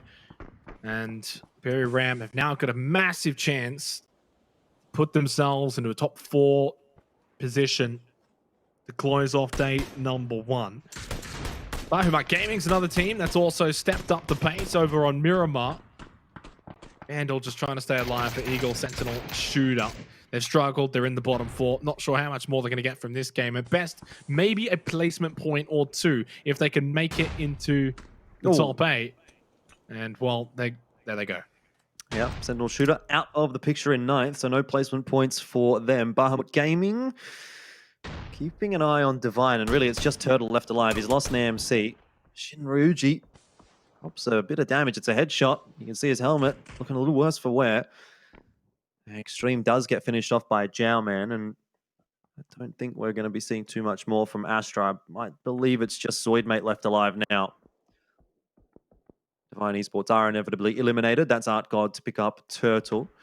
Into the placement points we go, though. So, Golden Cat looking pretty good. 4 players alive down in the southern area of the map. Zoidmate is finished off. That's by Tonke. And so Astra is eliminated in 7th. Another okay placing, but nothing too special from Astra today. Still, they're in the mix, and that's all you can really hope for out of day 1. Golden Cat are looking to put themselves maybe up into 2nd place here. Yep. Obviously, though, Q Confirm also finding points this game. They've still got 3 alive. What I can see far off into the distance, very far off. Spit just goes prone as they start to push over to Golden Cat. And obviously they had, 41 points from the first 2 games. Since then, only 17. So things has slowed down. Certainly, at one point, you mentioned, well, you said they weren't going to get 400 points. Certainly they weren't, but very dramatic drop-off from QC after their first 2 games. It would be absolutely unreasonable to expect that a team could get 400 points in a 20-game tournament. Hey, even in a 40-game tournament, that's a lot of points. Yeah, it is. Day trade down below Golden Cat, flash up, but they're getting third party as well from DIC, just a little bit on the other side of what looks like a very much dirt road. Puchil's just trying to stay hidden, so it's Flash. Flash is going to be knocked down prior to that. DIC, only with 2 players left, CVD and JJ Leo, are able to just at least impact the game a bit. Puchil's holds off into the shack for the time being. Buru Ramp, not going to find too many kills from this sort of position, but when you're getting hard-fed from this... Well, no, I'm saying, like, for the last 3 phases prior to this, Jordan, they weren't going to find many kills. Now, as we get to phase 7 and 8, 9 after that, this is where you expect Buru Ramp to sort of just come out of the shell a bit, find a couple of kills, and end the game with a win. And if they can do that, they'll probably join Golden Cat and QC as maybe the top 3 teams. We'll see, of course, how the points rack up after that. Maybe top 4. Buru Ramp right now should at very least end in top 4 at the end of the day. Oh, for sure. They should be overtaking Moggy. A couple of teams. Yeah, Moggy. It's a hard name to remember. Anyway, Golden Cat, 6 sacks, has been knocked on down, and I'm just interested to see how deep Q Confirm and Golden Cat can actually make it in this game, because that's going to be the real difference maker for the standings at the end of today. If Q Confirm come in 2nd, or God forbid even 1st this game, they're going to just rocket ahead of everyone else again. But if someone like Bahamut Gaming can maybe soak up a lot of points, Buru Ram, we will see the top sort of 4 condense quite substantially. What has happened to Golden Cat, I have no idea, but they've just been deleted by Q Confirm. So that's more points on the board for Q Confirm and Buru Ram. Golden Cat won't end up overtaking Cerberus, even though it looked like they were in a good position to do so. Buru Ram, though, still in a really good position to at least sort of join 2nd and 3rd and maybe reach the 40-point mark by the end of day number 1, which is where you kind of want to be. And even though, as you said, Q Confirm very much now can build a slight lead again.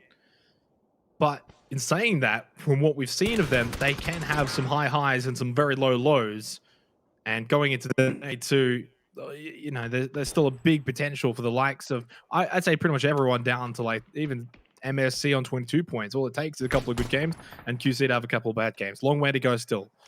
As we close out match 5 here. Oh, how much more work can CVD and JJ Leo do for DIC? This has taken a long time, Jordan. Tends to get that way sometimes on Miramar when there's a lot of cover in play.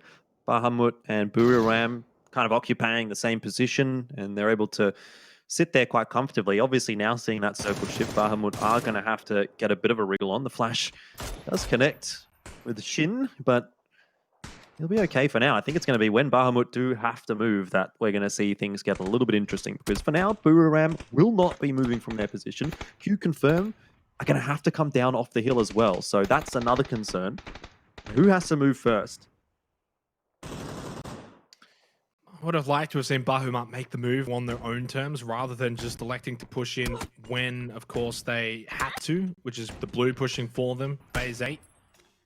7 seconds until phase 9 now. DIC Gaming may be able to help them, but also be able to hurt them. And same can be said for Q Confirm, because the problem is Buriram are inside these buildings and BG are running around outside of the buildings, which means QC, DIC are going to want to take pot shots at them more so than Buriram. But how does Buriram even make it out of this alive?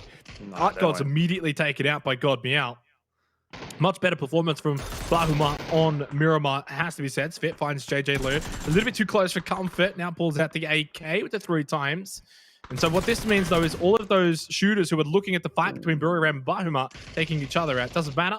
Buriram didn't need any help. But this also now gives them a chance, very, very slim one, to make a move for it, find somewhere that they can get some cover, while DIC and QC are potentially taking shots at each other. Oh, don't tell me that QC is going to win another game here, Xenox. They've actually got a pretty decent position. Dowman has a ridge in front of him. They've got the high ground there for Svit. Gems is also hanging around.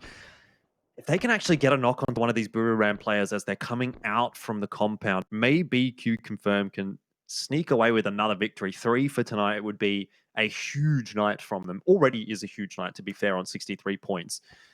But Buriram certainly still looking like the team that should pick up the win from here with the numbers advantage, but it can go so wrong with DIC and Q Confirm looking at them.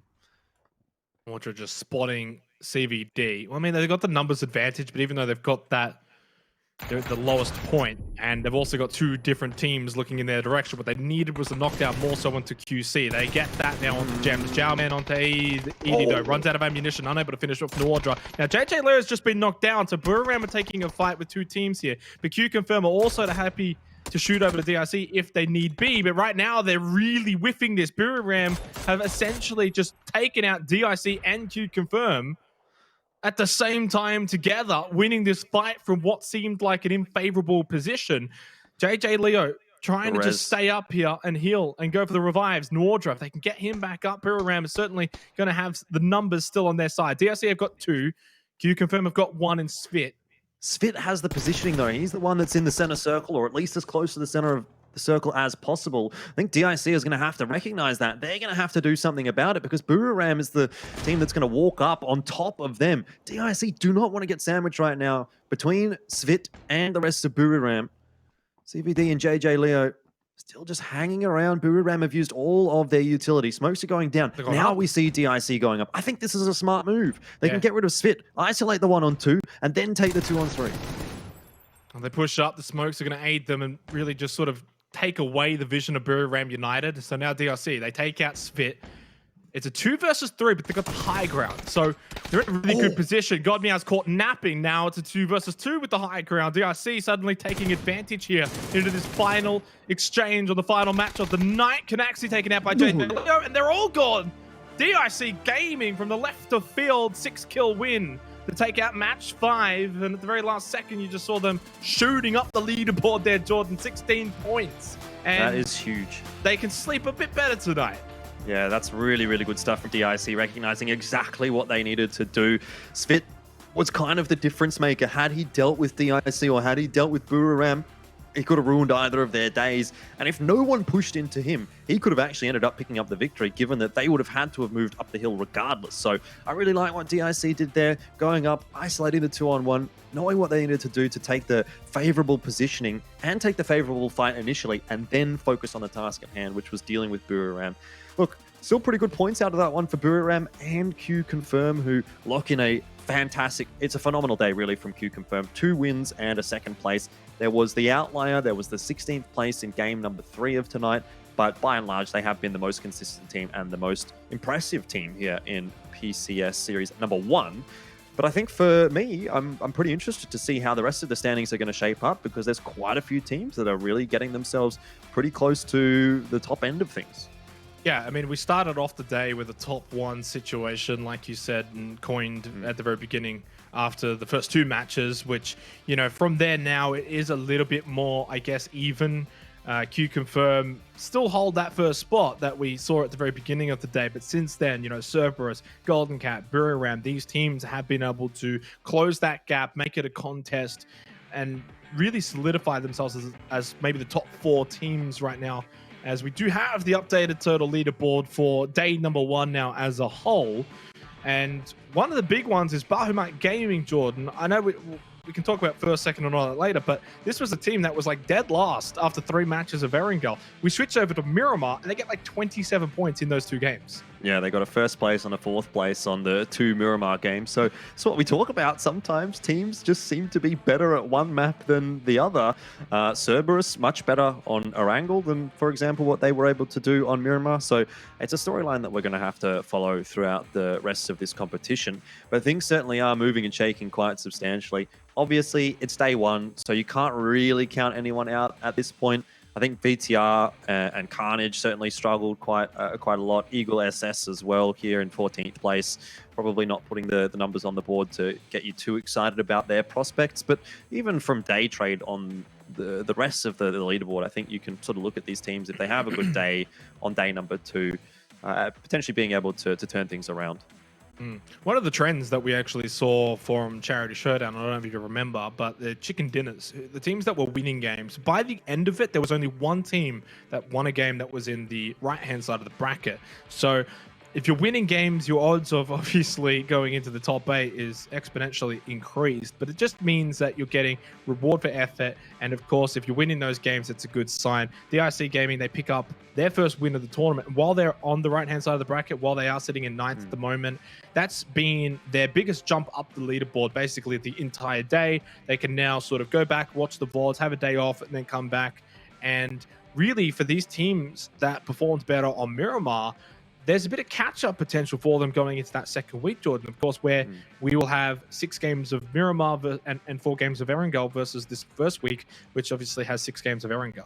Yeah, definitely. For a team like Fury, though, maybe that's not good news. They had a 10th and a 13th, so not being able to get into the placements, and that certainly has hurt their consistency quite a lot. It was something that I've been harping on about throughout this broadcast so far, Xenox, but not being able to keep it up after the first 3 games. Look, across the board, it is still day 1, Xenox, so I don't think we can draw too many conclusions just yet. Yep, Q Confirm is looking good, but that's what we said about day 1 in Charity Showdown as well. The only thing I would say is probably Eagle, Carnage, and Victim Rise have got the most. Would you agree? To work on, yeah. Yep, 100% agree with you. All right, well, we are going to wrap things up here for our first day of PCS1 APAC edition. In about, I think, 9 hours' time, North America will begin. So make sure, of course, if you're not following the channel and you want to make sure to stay tuned with more PUBG action around for PCS, hit that follow button, stay tuned, and in about 9 hours' time, North America will be on your screens.